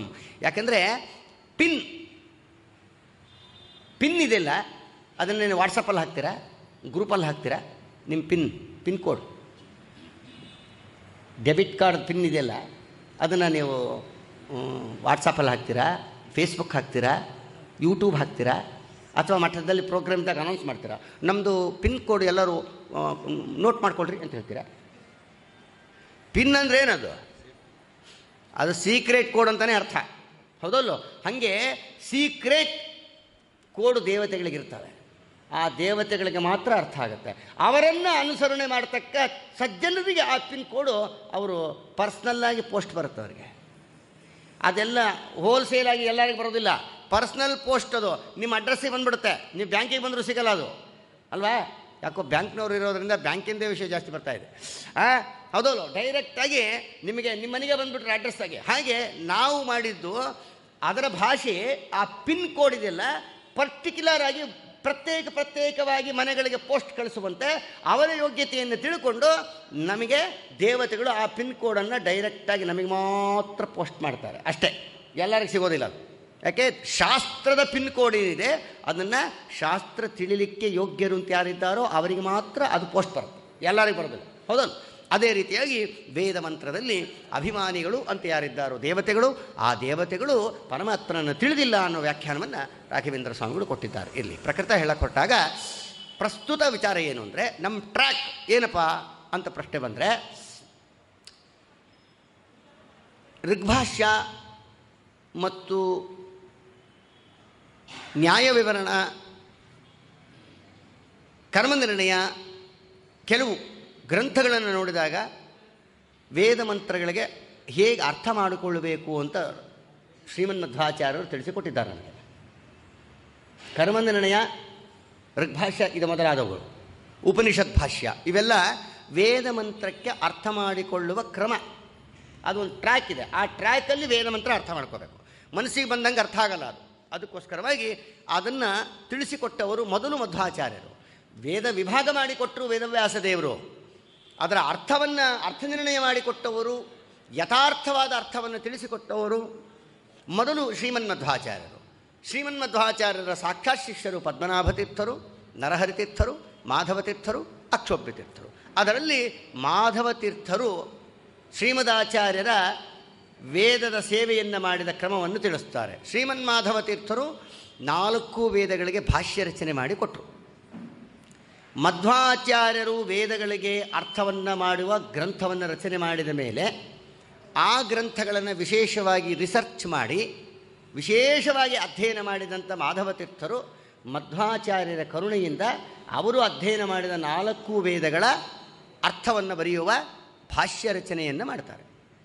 ವೇದ ಭಾಷ್ಯಕಾರರಾದ ಮಾಧವ ತೀರ್ಥರು ಜಗತ್ತಿಗೆ ಕೊಟ್ಟೊಂದು ದೊಡ್ಡ ಕೊಡುಗೆ. ಶ್ರೀಮನ್ಮಧ್ವಾಚಾರ್ಯರ ನಂತರ ವೇದಗಳಿಗೆ 4 ವೇದಗಳಿಗೆ ಭಾಷ್ಯ ರಚನೆ ಮಾಡಿಕೊಟ್ಟಂಥ ದಿಟ್ಟ ಧೀರಯತಿಗಳು ಅಂದರೆ ಮಾಧವ ತೀರ್ಥರು. ಆ ಮಾಧವ ತೀರ್ಥರ ಕರುಣೆಯ ಕೂಸು ನಮ್ಮ ರಾಘವೇಂದ್ರ ಸ್ವಾಮಿಗಳು. ಯಾಕೆ ಅಂದರೆ ಮಾಧವ ತೀರ್ಥರ ನಂತರ ಎಲ್ಲ ವೇದಗಳಿಗೆ ವ್ಯಾಖ್ಯಾನ ಬರೆದವರಿಲ್ಲ, ರಾಘವೇಂದ್ರ ಸ್ವಾಮಿಗಳು ಬಿಟ್ಟರೆ. ಬೇರೆ ಬೇರೆ ಬೇರೆ ಬೇರೆ ಬೇರೆ ಪಾರ್ಟ್ ಮಾಡಿದ್ದಾರಷ್ಟೇ. ಆಮೂಲಾಗ್ರವಾಗಿ ಬರೆಯೋದು ಅಂದರೆ ಶ್ರೀಮನ್ಮಧ್ವಾಚಾರ್ಯರು ವೇದಕ್ಕೆ ವ್ಯಾಖ್ಯಾನ ಮಾಡುವ ಗ್ರಂಥಗಳನ್ನು ತಿಳಿಸಿಕೊಟ್ರು. ತದನಂತರ 4 ವೇದಗಳ ಅಧ್ಯಯನವನ್ನು ಮಾಡಿದಂಥ ಮಾಧವತೀರ್ಥರು 4 ವೇದಕ್ಕೆ ಭಾಷ್ಯವನ್ನು ಬರೆದರು. ಆ ದಾರಿಯನ್ನು ಅನುಸರಿಸಿ ವ್ಯಾಖ್ಯಾನ ಮಾಡಿದವ ಮಹಾಯತಿಗಳು ಅಂದರೆ ರಾಘವೇಂದ್ರ ಸ್ವಾಮಿ ಗುರುಸಾರ್ವಭೌಮರು. ಅವರ ಪಾತ್ರ ಅತ್ಯಂತ ದೊಡ್ಡದು. ಏನಂದರೆ ಗಮನಿಸಬೇಕು. ವೇದತ್ರಯ ವಿವೃತಿ ಅಂತ ರಾಘವೇಂದ್ರ ಸ್ವಾಮಿಗಳವರ ಗ್ರಂಥಕ್ಕೆ ಹೆಸರು. ವೇದತ್ರಯ ವಿವೃತಿ ಅಂದರೆ ತ್ರೈ ಅಂದ್ರೇನು? 3 ವೇದಗಳೆಷ್ಟಿದ್ದಾವೆ? ಅನಂತ ವೈವೇದಾ, ವೇದಗಳ ಅನಂತ, ಆ ಕಥೆ ಬೇರೆ. ಅವಾಂತರ ವೇದಗಳೆಷ್ಟಿದ್ದಾವೆ? ಭಾಗವಹಿಸಿದ್ರಲ್ಲ ವೇದವ್ಯಾಸದೇವರು. ಭಾಗ ಮಾಡಿದ್ದು ಎಷ್ಟು ವೇದಗಳನ್ನು? 4 ಅಲ್ವಾ? ಋಗ್ವೇದ, ಯಜುರ್ವೇದ, ಸಾಮವೇದ, ಅಥರ್ವಣ ವೇದ, 4 ವೇದಗಳು. ಈಗ ರಾಘವೇಂದ್ರ ಸ್ವಾಮಿಗಳು ಬರೆದಿದ್ದು ಶ್ರೀಮನ್ಮಾಧವ ತೀರ್ಥರ ಮಧ್ವಾಚಾರ್ಯರ ಕರುಣೆಯಿಂದ, ಅನುಗ್ರಹದಿಂದ, ಪರಂಪರಾ ಗುರುಗಳ ಅನುಗ್ರಹದಿಂದ ವೇದತ್ರಯ ವಿವೃತಿ ಅಂತ ರಚನೆ ಮಾಡಿದ್ದಾರೆ ರಾಘವೇಂದ್ರ ಸ್ವಾಮಿಗಳು. ಈ ವೇದತ್ರಯ ವಿವೃತಿ ಅಂದರೆ ತ್ರೈ ಅಂದರೆ 3 ಅಂತ ಅರ್ಥ. ಅದಕ್ಕೆ ಸಂಸ್ಕೃತದಲ್ಲೇ 3ಕ್ಕೆ ತ್ರಿ ಅಂತಲೇ ಅನ್ನೋದು. ತ್ರಿ ಅವ್ರು ತೊಗೊಂಡಿದ್ದದಷ್ಟೇ, ಅದರ ಮೂಲ ಸಂಸ್ಕೃತನೇ ಅದು. ತ್ರಿ ಅಂದರೆ 3 ಅಂತಲೇ ಅರ್ಥ. ಅದು ಸರಿಯಾಗಿ ಅರ್ಥ ಮಾಡ್ಕೊಳ್ಳೋದಿದ್ರೆ ತ್ರಿ ಬೀಳುತ್ತಷ್ಟೇ. ಆದ್ದರಿಂದ ಆ ತ್ರೈ ಅಂತ ಕರೀತಾರೆ ವೇದಗಳಿಗೆ. ಇಲ್ಲಿ ವೇದತ್ರಯ ವಿವೃತ್ತಿ ರಾಘವೇಂದ್ರ ಸ್ವಾಮಿಗಳು ಮಾಡಿದ್ದಾರೆ ಅಂದರೆ ಯಾವುದೋ ಒಂದು ಬಿಟ್ಟಿದ್ದಾರೆ ಅಂತ ಅರ್ಥ ಇದಲ್ಲ ಅಲ್ವಾ? ಈಗ ವೇದತ್ರೈ ಅಂದರೆ 3, ಆ 3ರಲ್ಲಿ ಯಾವುದೋ ಒಂದು ಬಿಟ್ಟಿದ್ದಾರೆ ಅಂತ ಆಯ್ತಲ್ಲ. ಯಾವುದು ಬಿಟ್ಟಿದ್ದಾರೆ? ಋಗ್ವೇದ, ಯಜುರ್ವೇದ, ಸಾಮವೇದಕ್ಕೆ ವ್ಯಾಖ್ಯಾನವನ್ನು ಬರೆದು ಅಥರ್ವಣ ವೇದ ವ್ಯಾಖ್ಯಾನ ಮಾಡಲಿಲ್ವಾ? ಅಥವಾ ಯಜುರ್ವೇದ, ಸಾಮವೇದ, ಅಥರ್ವಣ ವೇದಕ್ಕೆ ಬರೆದು ಋಗ್ವೇದಕ್ಕೆ ವ್ಯಾಖ್ಯಾನ ಮಾಡಲಿಲ್ವಾ? ಅಥವಾ ಋಗ್ವೇದ ಯಜುರ್ವೇದ ಅಥರ್ವಣ ವೇದಕ್ಕೆ ಬರೆದು ಸಾಮವೇದಕ್ಕೆ ವ್ಯಾಖ್ಯಾನ ಬರೀಲಿಲ್ವಾ? ಯಾವುದೋ ಒಂದು ವೇದ ಬಿಟ್ಟಿದ್ದಾರೆ ಅಂತ ಆಯ್ತಲ್ಲ ರಾಯರು. ಮಾಧವ ತೀರ್ಥರ ಮುದ್ದಿನ ಕೂಸು ರಾಯರು ಅಂದರೆ. ಯಾಕೆ? ಮಾಧವ ತೀರ್ಥರ ದಾರಿಯನ್ನು, ಮಧ್ವಾಚಾರ್ಯರ ದಾರಿಯನ್ನು ಅನುಸರಿಸಿದ ಮಹಾನ್ ಧೀರ ಯತಿಗಳು ರಾಘವೇಂದ್ರ ಸ್ವಾಮಿಗಳು. ಮಾಧವ ತೀರ್ಥರು ಮುದ್ದಿಸುವಂಥ ಕೂಸು ರಾಯರು. ಯಾಕೆ ಅಂದರೆ ಮಾಧವ ತೀರ್ಥರು ಮಾಡಿದ ಕೆಲಸವನ್ನು ಪರಂಪರೆಯ ಮಾಡಿದವರು ರಾಘವೇಂದ್ರ ಸ್ವಾಮಿಗಳೇ. 4 ವೇದಕ್ಕೆ ಭಾಷ್ಯ ಮಹಾನುಭಾವರು ಮಾಡಿದರೆ ಇವರು ಅದೇ ಕೆಲಸ ಇವರು ಮಾಡಿದ್ದಾರೆ ರಾಯರು. ಮಾಧವ ತೀರ್ಥರ ಕರುಣೆಯಿಂದ, ಮಧ್ವಾಚಾರ್ಯರ ಕರುಣೆಯಿಂದ, ಮತ್ತು ಶ್ರೀಮದ್ ರಾಘವೇಂದ್ರ ತೀರ್ಥ ಗುರುಸಾರ್ವಭೌಮರ ಪರಂಪರಾ ಬಂದ ಗುರುಗಳು ಸುಧೀಂದ್ರ ತೀರ್ಥರ ತನಕ ಅವರು ಮಾಡಿದ ಎಲ್ಲ ಅನುಗ್ರಹದಿಂದ ರಾಯರು ಮಾಡಿದ ದೊಡ್ಡ ಕೆಲಸ ಏನು? ವೇದತ್ರಯ ವಿವೃತಿ. ವೇದತ್ರಯ, ತ್ರೈ ಅಂದರೆ 3 ಅಂದರೆ ಯಾವುದೋ ಒಂದನ್ನು ಬಿಟ್ಟಿದ್ದಾರೆ ಅಂತಾಯಿತು. ಅದಕ್ಕೆ ಹೇಳಿದ್ದು ಪಿನ್ ಕೋಡ್ ಅಂತ. ಆ ಪಿನ್ನು ನಾವು ಫೀಡ್ ಮಾಡದೇ ಇದ್ದರೆ ಅದು ಓಪನ್ನೇ ಆಗಲ್ಲ. ಅದು ಓಪನ್ ಆಗಬೇಕು ಅಂದರೆ ಏನು ಮಾಡಬೇಕು? ನೀವು ಪಿನ್ ಹೊಡಿಬೇಕು. ಆ ಪಿನ್ನೇ ಶ್ರೀಮದಾಚಾರ್ಯರು ನಮಗೆ ಸೀಕ್ರೆಟ್ ಕೋಡನ್ನು ಕೊಟ್ಟಿದ್ದಾರೆ. ಆ ಸೀಕ್ರೆಟ್ ಕೋಡನ್ನು ಸರಿಯಾಗಿ ಯೂಸ್ ಮಾಡಿದ್ರೆ ಮಾತ್ರ ನಮ್ಮ ಫೈಲ್ ಓಪನ್ ಆಗುತ್ತೆ. ಇಲ್ಲದೇ ಇದ್ದರೆ ನೀವಲ್ಲೇ ಅದಲ್ಲೇ. ಅದಕ್ಕೋಸ್ಕರವಾಗಿ ಆ ಪಿನ್ ಯಾವುದು ಗಮನಿಸಬೇಕು. ಅಲ್ಲಿ ತ್ರೈ ಅಂತ ಕರೆದಿದ್ದಾರೆ. ತ್ರೈ ಅಂದರೆ 3 ಅಂತಾಯಿತು. ಯಾವುದನ್ನು 3 ಅಂತ ಕರೆದಿದ್ದಾರಲ್ಲಿ ಯಾವುದು ಆ 3? ಆ 3 ಅನ್ನೋದು ಯಾವುದದು? 1 2 3 ಅಲ್ಲ, ಆದರೆ ಒಂದು 3 ಅಂತ ಸಂಖ್ಯೆ ಇದೆ. ಎಲ್ಲಿರುವ 3 ಎಂಬ ಸಂಖ್ಯೆ ತಗೊಂಡಿದ್ದಾರೆ, ಅದು ನಾವು ನೋಡಬೇಕಲ್ಲ. ಆ 3 ಯಾವುದದು? 1 2 3 3 ಅಲ್ಲ, ಸೀರಿಯಲ್ 3 ಅಲ್ಲ ಹೇಳ್ತಾ ಇರೋದು. ಇಲ್ಲಿ ಹೇಳಿರೋ 3ನೇ ಬೇರೆ.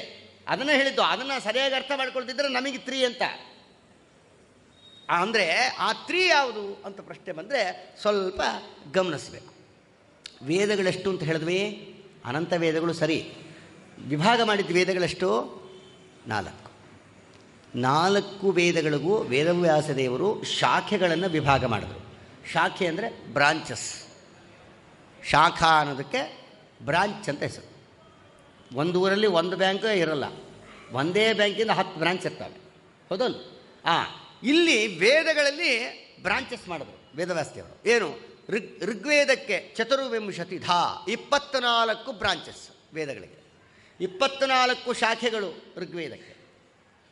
ಯಜುರ್ವೇದಕ್ಕೆ 101 101 ಶಾಖೆಗಳು. ಸಾಮವೇದಕ್ಕೆ 1000 ಶಾಖೆಗಳು. ಅಥರ್ವಣ ವೇದಕ್ಕೆ 12 ಶಾಖೆಗಳು. ಸ್ವಲ್ಪ ಗಮನಿಸಿ, 24 ಶಾಖೆಗಳು ಋಗ್ವೇದಕ್ಕೆ, 101 ಶಾಖೆ ಯಜುರ್ವೇದಕ್ಕೆ, 1000 ಶಾಖೆ ಸಾಮವೇದಕ್ಕೆ, 12 ಶಾಖೆ ಅಥರ್ವಣಕ್ಕೆ. ಇದನ್ನು ಸ್ವಲ್ಪ ಆ್ಯಡ್ ಮಾಡಬೇಕು. ಎಲ್ಲ ಬ್ಯಾಂಕಿಂದೇ ಸ್ಟಾರ್ಟ್ ಆಗಿದೆ ಕೆಲಸ. ಈಗ ಇದನ್ನು ಆ್ಯಡ್ ಮಾಡಿರಿ. ಮೊದಲನೇದು ಋಗ್ವೇದ 24, ಯಜುರ್ವೇದ 101, ಎಷ್ಟಾಯಿತು? 125 ಆಯಿತು. 125 ಸಾಮವೇದ 1125 ಆಯಿತು. ಇದು 12, 1125 ಪ್ಲಸ್ 12 1137 ಅಲ್ವಾ? ಈ 1137 ಇದೆಯಲ್ಲ, ಇದು 1 + 1 + 3 + 7 ಮಾಡಿರಿ. ಹೆಂಗಾಯಿತು? 7 3 10, 10 1 11, 11 1 12 ಆಯಿತು. 12ಅನ್ನು 1 + 2 ಮಾಡಿದ್ರೆ ಅದೇ 3 ಮಾಡಿದ್ದು ರಾಘವೇಂದ್ರ ಸ್ವಾಮಿ. ಅಂದರೆ ಏನಾಯಿತು? 4 ವೇದದಲ್ಲಿ ಹೇಳಿರುವ ಶಾಖೆಗಳನ್ನು ಸೇರಿಸಿಕೊಂಡಾಗ ಬಂದ ಟೋಟಲ್ ಸಂಖ್ಯೆ ಎಷ್ಟು? ಅದೇ ವೇದತ್ರಯ ವಿಭೂತಿ. ಅಂದರೆ 4 ವೇದಗಳಿಗೆ ರಾಘವೇಂದ್ರ ಸ್ವಾಮಿಗಳು ಮಾಧವ ತೀರ್ಥರ ಮತ್ತು ಶ್ರೀಮನ್ಮಧ್ವಾಚಾರ್ಯರ ಕರುಣೆಯಿಂದ ಆ ಪರಂಪರೆಯಲ್ಲಿ ಬಂದ ಸುಧೀಂದ್ರ ತೀರ್ಥ ಶ್ರೀಪಾದಂಗಳವರ ಪರಿವಾರ ಅಲ್ಲಿಯ ಪರ್ಯಂತವೂ ಎಲ್ಲ ಗುರುಗಳ ಅನುಗ್ರಹದಿಂದ ರಾಘವೇಂದ್ರ ಸ್ವಾಮಿಗಳು ಕೊಟ್ಟ ದೊಡ್ಡ ಕಾಣಿಕೆ, ದೊಡ್ಡ ಕೊಡುಗೆ ವೇದಾಂತ ಸಾಮ್ರಾಜ್ಯದಲ್ಲಿ. ಅಂದರೆ ಏನು? ಪ್ರಧಾನವಾದ 4 ವೇದಗಳಿಗೂ ಭಾಷ್ಯ ರಚನೆ ಮಾಡಿದಂಥ ಮಾಧವ ತೀರ್ಥರ ದಾರಿಯನ್ನೇ ಅನುಸರಿಸಿ, ಮಧ್ವಾಚಾರ್ಯರ ದಾರಿಯನ್ನೇ ಅನುಸರಿಸಿ, ಅವರ ಪೀಠದಲ್ಲೇ ಪ್ರಾಪ್ತರಾದಂಥ ರಾಘವೇಂದ್ರ ಸ್ವಾಮಿಗಳವರ ಆ ವೇದ ತ್ರಯ ವಿವೃತ್ತಿ ಏನಿದೆಯಲ್ಲ, ಆ ವೇದ ಅಷ್ಟಲ್ಲದೆ, ಅದು ಮಾಡೋದಲ್ಲದೆ ಮಂತ್ರಾರ್ಥ ಮಂಜರಿ ಅಂತ ಮಾಡಿದ್ದಾರೆ ರಾಘವೇಂದ್ರ ಸ್ವಾಮಿಗಳು. ವೇದ ಏನೂ ಅರ್ಥ ಆಗೋದೇ ಇಲ್ಲ, ವೇದ ಅರ್ಥ ಆಗೋದಿಲ್ಲ. ರಾಘವೇಂದ್ರ ಸ್ವಾಮಿಗಳವರ ವ್ಯಾಖ್ಯಾನ ನೋಡಿಬಿಟ್ರೆ ಫ್ರೂಟ್ ಸಲಾಡ್ ಇದ್ದ ಹಾಗೆ. ಯಾಕೆ ಗೊತ್ತಾ? ಪ್ರಮಾಣ ಯಾವ ಮಟ್ಟಕ್ಕೆ ಕೊಡ್ತಾರೆ ರಾಘವೇಂದ್ರ ಸ್ವಾಮಿಗಳು. ನಿಜವಾಗಲೂ ಇವತ್ತು ರಾಘವೇಂದ್ರ ಸ್ವಾಮಿಗಳವರು ಕಲಿಯುಗದಲ್ಲಿ ಅವತಾರ ಮಾಡದೇ ಇದ್ದರೆ ಪಂಡಿತರೇ ಇರ್ತಾ ಇರಲಿಲ್ಲ ಅಂತ ನಮ್ಮ ಅಭಿಪ್ರಾಯ. ಯಾವ ಆಂಗಲಿಂದ ನೀವು ತಗೊಂಡ್ರೂ ಕೂಡ ಬ್ರಹ್ಮಸೂತ್ರ ಅರ್ಥ ಆಗ್ತಾ ಇಲ್ವಾ, ರಾಯರು ಬೆಳಗ್ಸಿರ್ತಾರೆ. ಉಪನಿಷತ್ ಅರ್ಥ ಆಗ್ತಾ ಇಲ್ವಾ, ರಾಯರು ಬೆಳಗ್ಸಿರ್ತಾರೆ. ವೇದ ಅರ್ಥ ಆಗ್ತಾ ಇಲ್ವಾ, ರಾಯರು ಬೆಳಗ್ಸಿರ್ತಾರೆ. ಭಗವದ್ಗೀತೆ ಅರ್ಥ ಆಗ್ತಾ ಇಲ್ವಾ, ರಾಯರು ಬೆಳಗ್ಸಿದ್ದಾರೆ. ಯಾವ್ದು ಬೇಕು ನಿಮಗೆ? ಭಾಗವತ ಅರ್ಥ ಆಗಿಲ್ವಾ, ಮಹಾಭಾರತ ಅರ್ಥ ಆಗ್ತಾ ಇಲ್ವಾ, ಹರಿವಂಶಾದಿಗಳು ಅರ್ಥ ಆಗ್ತಾ ಇಲ್ವಾ, ಪುರಾಣ ಇತಿಹಾಸಗಳು ಅರ್ಥ ಆಗ್ತಾ ಇಲ್ವಾ? ಎಲ್ಲ ಕಡೆಯಿಂದ ಬೆಳಕು ಚೆಲ್ಲಿದಂಥ ಮಹಾನುಭಾವರಂದರೆ ರಾಘವೇಂದ್ರ ಸ್ವಾಮಿಗಳು. ಆದ್ದರಿಂದ ವೇದಾಂತ ಸಾಮ್ರಾಜ್ಯದಲ್ಲಿ ಕೂತ್ಕೊಂಡು ರಾಘವೇಂದ್ರ ಸ್ವಾಮಿಗಳವರು ಮಾಡಿದ ಮಹೋನ್ನತವಾದ ಕಾರ್ಯಗಳಲ್ಲಿ ವೇದಾಂತ ಅಂದ್ರೇನು? ವೇದಾಂತ ಅನ್ನೋ ಶಬ್ದಕ್ಕೆ ಉಪನಿಷತ್ ಅಂತ ಅರ್ಥ. ಉಪನಿಷತ್ತು ಉಪಲಕ್ಷಣತೆಯ ವೇದಗಳು. ವೇದಕ್ಕೆ ರಾಘವೇಂದ್ರ ಸ್ವಾಮಿಗಳವರು ಕೊಟ್ಟ ಕೊಡುಗೆ ಅತ್ಯಂತ ಉನ್ನತವಾದದ್ದು ಅನ್ನೋದನ್ನು ಗಮನಿಸಬೇಕು. ಈಗ ವೇದಗಳ ವಿಭಾಗವನ್ನು ಗೈಸಿದರು ವೇದವ್ಯಾಸದೇವರು. ಋಗ್ಯಜ ಸಾಮ ಅಥರ್ವ ಅಂತ 4 ವೇದಗಳು. 4 ವೇದದಲ್ಲಿ 1137 ಶಾಖೆಗಳು. ಅದಿಷ್ಟೂ ಶಾಖೆಗಳಿಗೆ ವ್ಯಾಖ್ಯಾನ ಮಾಡಲಿಕ್ಕೆ ಹೊರಟಂಥ ಸೂತ್ರಗಳೇ ಬ್ರಹ್ಮಸೂತ್ರಗಳು. ಬ್ರಹ್ಮಸೂತ್ರಗಳು 4 ಅಧ್ಯಾಯ ಇದೆ. ಬ್ರಹ್ಮಸೂತ್ರಗಳು ಎಷ್ಟಿದೆ? 564 ಬ್ರಹ್ಮಸೂತ್ರಗಳು. ಅಧ್ಯಾಯ 4: ಸಮನ್ವಯಾಧ್ಯಾಯ, ಅವಿರೋಧಾಧ್ಯಾಯ, ಸಾಧನಾಧ್ಯಾಯ, ಫಲಾಧ್ಯಾಯ ಅಂತ 4 ಅಧ್ಯಾಯಗಳು. ಒಂದೊಂದು ಅಧ್ಯಾಯದಲ್ಲೂ 4 ಪಾರ್ಟ್, ಪಾದಗಳು ಅಂತ ಮಾಡಿದ್ದಾರೆ. ಪಾದ ಅಂದ್ರೇನು? 1/4 ಅಂತ ಅರ್ಥ. ಒಂದೊಂದು ಅಧ್ಯಾಯಕ್ಕೂ 1/4ಗೆ ಒಂದೊಂದು ಪಾರ್ಟು. ಪಾದ ಅನ್ನೋದಕ್ಕೆ ಕಾಲು ಭಾಗ ಅಂತ ಅರ್ಥ. ಕಾಲು, ಅರ್ಧ, ಮುಕ್ಕಾಲು, ಪೂರ್ಣ ಅಂತ ಈ 4. ಪಾದ ಅಂತಕ್ಕೆ 1/4 ಅಂತ ಅರ್ಥ. ಒಂದು ಅಧ್ಯಾಯಕ್ಕೂ 4 ಪಾದಗಳು. ಪೂಜ್ಯಾಯ ರಾಘವೇಂದ್ರಾಯ 1 ಲೈನ್, ಸತ್ಯಧರ್ಮ ರತಾಯ ಚ 2nd ಲೈನ್, ಭಜತಾಂ ಕಲ್ಪವೃಕ್ಷಾಯ ನಮತಾಂ ಕಾಮಧೇನ್ಮೆ 4 ಲೈನ್ಸ್ ಬಂತಲ್ಲ, ಇದಕ್ಕೆ ಪಾದ ಅಂತ ಹೆಸರು. ಹಿಂಗೆ ಹೇಳಿದ್ರೆ ಬೇಗ ಅರ್ಥ ಆಗುತ್ತೆ. ಪೂಜ್ಯಾಯ ರಾಘವೇಂದ್ರಾಯ ಅನ್ನೋದು 1 ಲೈನ್, ಅದಕ್ಕೆ ಪಾದ ಅಂತ ಕರೀತಾರೆ. ಪಾದ ಅಂದ್ರೇನು? 1/4. ಈ 4 ಸೆಂಟೆನ್ಸ್ ಸಿಕ್ತು ನಮಗೆ. ಅದರಲ್ಲಿ 1 ಲೈನಿಗೆ 1 ಪಾದ ಅಂತ ಕರೀತಾರೆ. ಅಂಥವು 4 ಪಾದ. ಹಾಗೆ ಬ್ರಹ್ಮಸೂತ್ರಗಳಿಗೆ 1 ಅಧ್ಯಾಯಕ್ಕೆ 4 ಪಾದಗಳಿದ್ದಾವೆ. ಆ 4 ಪಾದ ಅಂದರೆ 1/4 ಅಂತ ಅರ್ಥ. ಅಂದರೆ 4 ಪಾದ ಸೇರಿ 1 ಅಧ್ಯಾಯ. ಹಾಗೆ 4 ಅಧ್ಯಾಯ ಇದೆ. 4 16 ಪಾದಗಳು. 500 ಇದು ಬೇಸಿಕ್ ನಾಲೆಡ್ಜ್. ಬ್ರಹ್ಮಸೂತ್ರಗಳು ಅಂದರೆ ಏನು ಅಂತ ತಿಳ್ಕೊಳ್ಳೋದಕ್ಕೆ 4 ಅಧ್ಯಾಯಗಳಿದ್ದಾವೆ. 564 ಬ್ರಹ್ಮಸೂತ್ರಗಳಿದ್ದಾವೆ. ಆ 4 ಅಧ್ಯಾಯದಲ್ಲಿ ಒಂದೊಂದು ಅಧ್ಯಾಯಕ್ಕೂ 4 ಪಾದಗಳಿದ್ದಾವೆ. 4 ಪಾದಗಳಿಂದೊಳಗೊಂಡ ಬ್ರಹ್ಮಸೂತ್ರಗಳ ಅಧ್ಯಾಯದ 4 ಅಧ್ಯಾಯಗಳಿಂದ 16 ಪಾದಗಳು ಫಿಕ್ಸ್ ಆಗುತ್ತೆ. 16 ಪಾದಗಳಲ್ಲಿ 564 ಬ್ರಹ್ಮಸೂತ್ರಗಳು ಆ್ಯಡ್ ಆಗಿಬಿಟ್ಟಿವೆ. ಇಲ್ಲಿ ಸ್ವಾರಸ್ಯ ಏನು ಅಂದರೆ, ಆ ಬ್ರಹ್ಮಸೂತ್ರಗಳಿಗೆ ಸಕಲ ವೇದಾರ್ಥ ನಿರ್ಣಾಯಕ ಶಾಸ್ತ್ರ ಬ್ರಹ್ಮಸೂತ್ರಗಳು. ಬ್ರಹ್ಮಸೂತ್ರಗಳು ನೇರವಾಗಿ ಅರ್ಥವೂ ಆಗೋದಿಲ್ಲ. ವೇದ ಏನು ಹೇಳ್ತಾ ಇದೆ ಅದನ್ನು ತಿಳಿಸ್ತಾ ಇರೋದೇ ಬ್ರಹ್ಮಸೂತ್ರಗಳು. ಆ ಬ್ರಹ್ಮಸೂತ್ರಗಳಿಗೆ ವೇದದ ಸೇವೆಯನ್ನು ಮಾಡಿದ ನಂತರ ಆ ವೇದವನ್ನು ಅರ್ಥ ಮಾಡಿಕೊಳ್ಳೋದಕ್ಕೆ ಒಂದು ವ್ಯವಸ್ಥೆ ಮಾಡಿದರು ವೇದವ್ಯಾಸದೇವರು. ಆ ವ್ಯವಸ್ಥಾನೇ ಬ್ರಹ್ಮಸೂತ್ರಗಳು. ಆ ಬ್ರಹ್ಮಸೂತ್ರಗಳು ಇಲ್ಲದೇ ಇದ್ದರೆ ವೇದ ಅರ್ಥ ಆಗೋದಿಲ್ಲ. ವೇದ ಅರ್ಥ ಮಾಡಿಕೊಳ್ಳೋದಕ್ಕೋಸ್ಕರನೇ ಬ್ರಹ್ಮಸೂತ್ರಗಳ ನಿರ್ಮಾಣ ಮಾಡಿದ್ದಾರೆ ವೇದವ್ಯಾಸದೇವರು. ಆ ಬ್ರಹ್ಮಸೂತ್ರಗಳು ಏನು ಹೇಳ್ತಾ ಇದ್ದಾವೆ? ಜನ್ಮಾದ್ಯಸ್ಯೇತಿ ಸೂತ್ರೇಣ ಗುಣಸರ್ವಸ್ವ ಸಿದ್ಧಗೆ ಬ್ರಹ್ಮಣು ಲಕ್ಷಣಂ ಪ್ರೋಕ್ತಂ ಅಂತ ಅನುವ್ಯಾಖ್ಯಾನದಲ್ಲಿ ಶ್ರೀಮನ್ಮಧ್ವಾಚಾರ್ಯರು ಸ್ಟ್ಯಾಂಡಿಂಗ್ ಇನ್ಸ್ಟ್ರಕ್ಷನ್ ಕೊಟ್ಬಿಟ್ರು. ಪರಮಾತ್ಮನ ದೋಷ ದೂರತ್ವ, ಪರಮಾತ್ಮನ ಗುಣಪರಿಪೂರ್ಣತ್ವ, ಪರಮಾತ್ಮನ ಸೃಷ್ಟಿಯಾದ ಅಟ್ಟಕರ್ತೃತ್ವ, ಪರಮಾತ್ಮನ ಶಾಸ್ತ್ರೈಕ ಸಮಧಿಗಮ್ಯತ್ವ, ಲಕ್ಷ್ಮೀಪತಿತ್ವ, ಸೃಷ್ಟಿಯಾದ ಅಟ್ಟಕರ್ತೃತ್ವ, ದೋಷ ದೂರತ್ವ, ಅನಂತಗುಣ ಪರಿಪೂರ್ಣತ್ವ, ಉಪಲಕ್ಷಣತೆಯ ಎಲ್ಲ ಗುಣಗಳು ಆ ಬ್ರಹ್ಮಸೂತ್ರಗಳು ತಿಳಿಸ್ತಾ ಇದ್ದಾರೆ. ಜನ್ಮಾದ್ಯಸ್ಯೇತಿ ಸೂತ್ರೇಣ ಗುಣಸರ್ವಸ್ವ ಸಿದ್ಧಗೆ, ಅನಂತ ಕಲ್ಯಾಣ ಗುಣ ಪರಿಪೂರ್ಣ, ಪ್ರಾಕೃತ ಗುಣಗಳಿಂದ ರಹಿತ, ಅಪ್ರಾಕೃತವಾದ ಅನಂತ ಗುಣಗಳಿಂದ ಪರಮಾತ್ಮ ಪೂರ್ಣ ಅಂತ ತಿಳಿಸೋದಕ್ಕೆ ಆ ಗ್ರಂಥ ಹೊರಟಿರೋದು. ಇಂಥ 4 ಅಧ್ಯಾಯದಿಂದ ಕೂಡಿರುವ ಬ್ರಹ್ಮಸೂತ್ರಗಳಿಗೆ ಅದ್ಭುತವಾದ ವ್ಯಾಖ್ಯಾನ ಬರೀತಾರೆ ರಾಯರು. ಬ್ರಹ್ಮಸೂತ್ರಗಳು ಅರ್ಥ ಆಗೋದಿಲ್ಲ. ಒಂದೇ ಒಂದು ಉದಾಹರಣೆ ಕೊಡ್ತೀನಿ. ಇವತ್ತವರು ವೇದಾಂತ ಸಿಂಹಾಸನ ದಿಗ್ವಿಜಯ ಆಳುವಂಥ ದೊಡ್ಡ ಪೀಠದಲ್ಲಿ ಕೂತಂಥ ದಿವಸ ಅಂದ ಮೇಲೆ ಆ ವೇದಾಂತ ಅನ್ನೋ ಶಬ್ದಕ್ಕಾರು ನಾವು ಮಹತ್ವ ಕೊಡಬೇಕಲ್ಲ. ಆ ವೇದಾಂತ ಅಂದರೆ ವೇದಗಳು ಅಂತ ಅರ್ಥ, ಬ್ರಹ್ಮಸೂತ್ರಗಳು ಅಂತ ಅರ್ಥ. ಆ ವೇದಾಂತಕ್ಕೆ ರಾಘವೇಂದ್ರ ಸ್ವಾಮಿಗಳು ಕೊಟ್ಟ ಕೊಡುಗೆ ಅನ್ನೋದನ್ನು ನಾವು ಸ್ವಲ್ಪ ಅನುಸಂಧಾನ ಮಾಡಬೇಕು. ಆ ವೇದಾಂತ ಅಂದರೆ ವೇದಗಳಿಗೆ, ಉಪನಿಷತ್ತುಗಳಿಗೆ ವೇದಾಂತ ಅಂತ ಕರೀತಾರೆ ಶಾಸ್ತ್ರದಲ್ಲಿ. ವೇದಾಂತ ಅಂದರೆ ವೇದಗಳು, ಉಪನಿಷತ್ತುಗಳು ಅಂತ ಅರ್ಥ. ಆ ವೇದ ಮತ್ತು ಉಪನಿಷತ್ತುಗಳು ಅಂತ ಅರ್ಥ ಕೊಡುವಂಥ ವೇದಾಂತ ಸಾಮ್ರಾಜ್ಯ ಪೀಠದಲ್ಲಿ ಕೂತಿದ್ದಾರೆ ರಾಘವೇಂದ್ರ ಗುರು ಸಾರ್ವಭೌಮರು. ಮತ್ತು ಅವರು ಏನು ಮಾಡಿದ್ದಾರೆ ಗೊತ್ತಾಗಬೇಕಲ್ಲ. ಒಂದು ಉದಾಹರಣೆ ಕೊಡ್ತೀನಿ.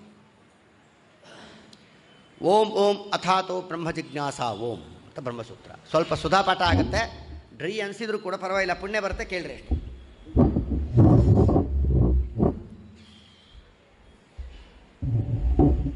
ಈಗ ಓಂ ಓಂ ಅಥಾತೋ ಬ್ರಹ್ಮ ಜಿಜ್ಞಾಸಾ ಓಂ ಅಂತ ಸೂತ್ರ. ಈ ಸೂತ್ರದಲ್ಲಿ ಕ್ರಿಯಾಪದ ಇಲ್ಲ, ಹಾಗಂದರೆ ಅರ್ಥ ಆಗಲ್ಲ. ಉದಾಹರಣೆ ಕೊಡ್ತೀನಿ. ಅಹಂ ಭೋಜನಂ ಕರೋಮಿ ಒಂದು ಸೆಂಟೆನ್ಸ್ ಇದೆ. ಅಹಂ ನಾನು, ಭೋಜನಂ ಊಟವನ್ನು, ಕರೋಮಿ ಮಾಡುತ್ತೇನೆ ಅಲ್ವಾ. ಅಹಂ ನಾನು, ಕರ್ತೃಪದ ಇದೆ, ಕ್ರಿಯಾಪದ ಇದೆ, ಕರ್ಮಪದ ಇದೆ. ಕರ್ತೃಕರ್ಮ ಕ್ರಿಯಾಯುಕ್ತ ಪ್ರಯೋಗಾಸ್ಯ ಸಕರ್ಮಕಃ, ಇದು ಸಕರ್ಮಕ ಪ್ರಯೋಗ. ಕರ್ತೃಕರ್ಮ ಕ್ರಿಯಾಯುಕ್ತ, ಕರ್ತೃ ಇರಬೇಕು, ಕ್ರಿಯಾ ಇರಬೇಕು, ಕರ್ಮ ಇರಬೇಕು. ಹೌದಲ್ಲ? ಕರ್ತೃ ಕರ್ಮ ಕ್ರಿಯಾ. ಕರ್ತೃ ಯಾರು? ಅಹಂ ಕರ್ತೃ, ನಾನು. ಭೋಜನಂ ಕರ್ಮ, ಕರೋಮಿ ಕ್ರಿಯಾ. ಹೌದಲ್ಲ? ಭೋಜನ ಕರ್ಮ, ಅಹಂ ನಾನು, ಕರ್ತೃಪದ ಅಹಂ ಭೋಜನಂ ಕರೋಮಿ, ಅಹಂ ನಾನು ಭೋಜನಂ ಊಟವನ್ನು ಕರೋಮಿ ಮಾಡ್ತೇನೆ. ಅಂದರೆ ಕರ್ತೃ ಕರ್ಮ ಕ್ರಿಯಾ ಮೂರು ಬಂತು. ಹೌದಲ್ಲ? ಈ ಜಾಗದಲ್ಲಿ ಇಲ್ಲಿ ನಿಮಗೆಲ್ಲರೂ ಡೌಟ್ಸ್ ಇದೆಯಾ?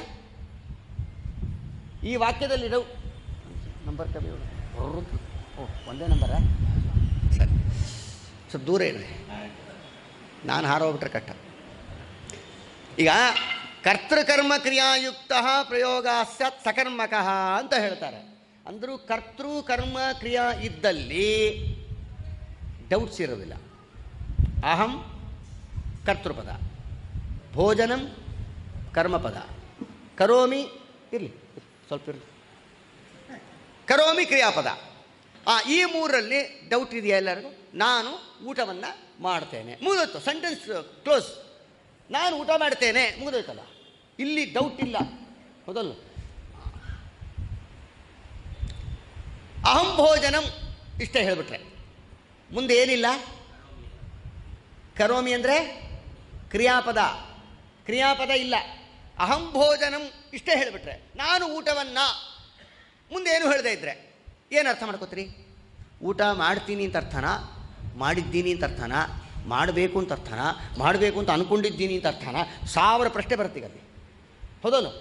ಕೆಲವರು ಕೇಳ್ತಾರೆ, ಏನು ಓದಿದ್ದಾಳೆ ನಿಮ್ಮ ಹುಡುಗಿ? ನಮ್ಮ ಹುಡುಗಿ ಡಿಗ್ರಿ, ಮುಂದೇನು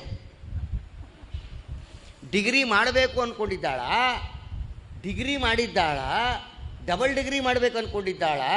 ಅಲ್ಲಿ ಕ್ರಿಯಾಪದ ಇಲ್ಲದೆ ಇದ್ದರೆ ಏನು ಅರ್ಥ ಮಾಡ್ಕೋತೀರಿ? ಇನ್ನು ಕೆಲವರು ಕರ್ಮಪದನೂ ಹೇಳಲ್ಲ, ನಾನು ಸುಮ್ಮನೆ ಆಗ್ಬಿಡ್ತಾರೆ. ಏನು ನೀವು ಮುಂದೇನೋ ಪ್ರಶ್ನೆ ಕ್ವಶನ್ ಮಾರ್ಕ್ ಬಿದ್ದರೆ ಅದು ಸೆಂಟೆನ್ಸ್ ಅಲ್ಲ.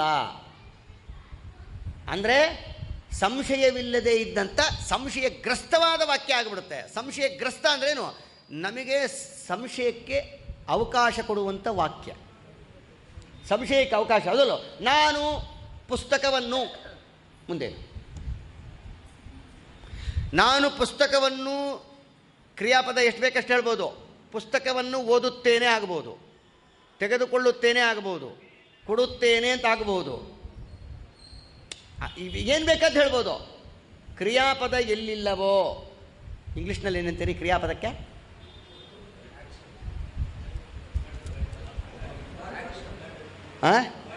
ವರ್ಬ್ ಅಲ್ವಾ? ವರ್ಬ್ ಇಲ್ಲದೆ ಇದ್ದರೆ ನೀವು ಏನು ಪ್ರವೃತ್ತಿ ಮಾಡ್ತೀರಿ, ಪ್ರವೃತ್ತಿ ಏನು ಮಾಡ್ತೀರಿ, ಹೌದಲ್ಲ?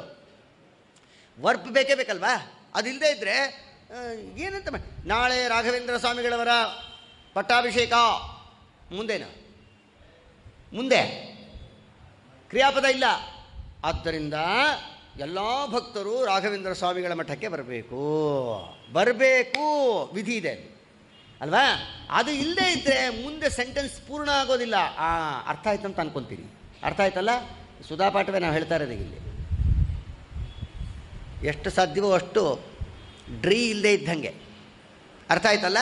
ಅಹಂ ಭೋಜನಂ ಕರೋಮಿ, ನಾನು ಊಟವನ್ನು ಮಾಡುತ್ತೇನೆ. ಇದು ಒಂದು ಸೆಂಟೆನ್ಸ್ ಫುಲ್ ಆಯಿತು. ಮಾಡುತ್ತೇನೆ, ಕರೋಮಿ ಬಿಟ್ಬಿಡಿ, ಅಹಂ ಭೋಜನಂ ಇಷ್ಟಕ್ಕೆ ನಿಲ್ಲಿಸಿಬಿಟ್ರೆ ಏನು ಬಂತು ಪ್ರಶ್ನೆ ಮುಂದೆ? ಅಹಂ ನಾನು, ಭೋಜನಂ ಊಟವನ್ನು. ಮುಂದೆ ಹೇಳಲಿಲ್ಲ ಅಂದರೆ ಮಾಡ್ತೀಯಾ, ಮಾಡಬೇಕು ಅಂತ ಅಂದ್ಕೊಂಡಿದ್ದೀಯಾ, ಮಾಡಿದ್ದೀಯಾ, ಏನು ನಿನ್ನ ಸಮಾಚಾರ? ಮಿನಿಮಮ್ 3 ಕ್ವಶನ್ ಬರುತ್ತೆ, ಹೌದಲ್ಲ? ಅದೇ ಸಿಚುಯೇಷನ್ನು ಮೊದಲನೇ ಸೂತ್ರದಲ್ಲಿದೆ. ಓಂ ಓಂ ಅಥಾತೋ ಬ್ರಹ್ಮ ಜಿಜ್ಞಾಸ ಓಂ ಎಂಬ ಸೂತ್ರದಲ್ಲಿ ಸೇಮ್ ಸಿಚುಯೇಷನ್. ಈಗ ನಾನು ಇದನ್ನು ಹೇಳದೇ ಇದ್ದರೆ ನಿಮಗೆ ಬ್ರಹ್ಮಸೂತ್ರದ ಅರ್ಥ ಆಗಲ್ಲ. ಅದಕ್ಕೆ ಇದು ಲೌಕಿಕ ಉದಾಹರಣೆ ನಾವು ಕೊಡಲೇಬೇಕು. ಇದನ್ನು ಇವಾಗ ನೀವು ತಲೆಯಲ್ಲಿ ಬರುತ್ತೆ. ಓಂ ಓಂ ಅಥಾತೋ ಬ್ರಹ್ಮ ಜಿಜ್ಞಾಸ ಅಂತಿದೆ. ಬ್ರಹ್ಮ ಜಿಜ್ಞಾಸವು ಮುಂದೇನು? Question mark. ವ್ಯಾಕರಣದಲ್ಲಿ ಒಂದು ನಿಯಮ ಇದೆ. ಎಲ್ಲೆಲ್ಲಿ ಕ್ರಿಯಾಪದ ಇರೋದಿಲ್ವೋ, ವರ್ಬ್ ಇರೋದಿಲ್ವೋ, ಅಲ್ಲಿ ಏನಾಗುತ್ತೆ ಗೊತ್ತಾ? ಅಲ್ಲಿ ಸಾಮಾನ್ಯವಾದ ಕೆಲವು ಶಬ್ದಗಳು ಆ ಸೆಂಟೆನ್ಸಲ್ಲಿ ಆ್ಯಡ್ ಆಗಿಬಿಡುತ್ತೆ. ಅಸ್ತಿ, ಭವತಿ ಅಂತ ಶಬ್ದಗಳಿದ್ದಾವೆ. ಅಸ್ತಿ ಇದೆ, ಭವತಿ ಆಗುತ್ತೆ, ಹೀಗೆಲ್ಲ ಅರ್ಥ ಬಂದ್ಬಿಡುತ್ತೆ. ಎಲ್ಲಿ ನಾವು ಕ್ರಿಯಾಪದ ಹೇಳಿರಲ್ವೋ, ಎಲ್ಲಿ ಕ್ರಿಯಾಪದ ಇರೋದಿಲ್ವೋ, ಅಲ್ಲಿ ಅಸ್ತಿ ಮತ್ತು ಭವತಿ ಎಂಬ ಕ್ರಿಯೆಗಳು ಅಧ್ಯಾಹಾರ, ಅದು ಅಂಡರ್ಸ್ಟುಡ್, ಅದಕ್ಕೆ ಸೇರಿಬಿಡುತ್ತದು ಆ ವಾಕ್ಯದಲ್ಲಿ. ಆ ವಾಕ್ಯದಲ್ಲಿ ಸೇರಿಬಿಡ್ತು ಅಂದರೆ ಅರ್ಥ ಏನಾಗುತ್ತೆ? ಅನುವಾದತ್ವ. ಸ್ವಲ್ಪ ಡ್ರೈ ಅನಿಸುತ್ತೆ, ಎಷ್ಟು ಸಾಧ್ಯವೋ ಅಷ್ಟು ಬಿಡಿಸಿ ಹೇಳ್ತೇವೆ. ಓಂ ಓಂ ಅಥಾತೋ ಬ್ರಹ್ಮ ಜಿಜ್ಞಾಸ ಓಂ ಅಂತಂದರೆ ಬ್ರಹ್ಮನ ಜಿಜ್ಞಾಸೆಯು ಇಷ್ಟೇ ಅರ್ಥ. ಮುಂದೇನು? ಆಗುತ್ತೆ ಅಥವಾ ಇದೆ, ಹಿಂಗಾಗ್ಬಿಡುತ್ತೆ. ಆಗುತ್ತೆ ಅಂದುಬಿಟ್ರೆ ಆಗಲಿ, ಏನಿದೆ, ನಮಗೇನು ಉಪಯೋಗ ಅದರಿಂದ ಅಂತ. ಬ್ರಹ್ಮ ಜಿಜ್ಞಾಸೆಯೋ ಆಗುತ್ತೆ ಅಂತ ಹೇಳಿಬಿಟ್ರೆ ಬ್ರಹ್ಮ ಜಿಜ್ಞಾಸ ಆಗುತ್ತೆ, ಹಾಕ್ಕೊಳ್ಳಿ, ನಮಗೇನು ಉಪಯೋಗ ಅದರಿಂದ?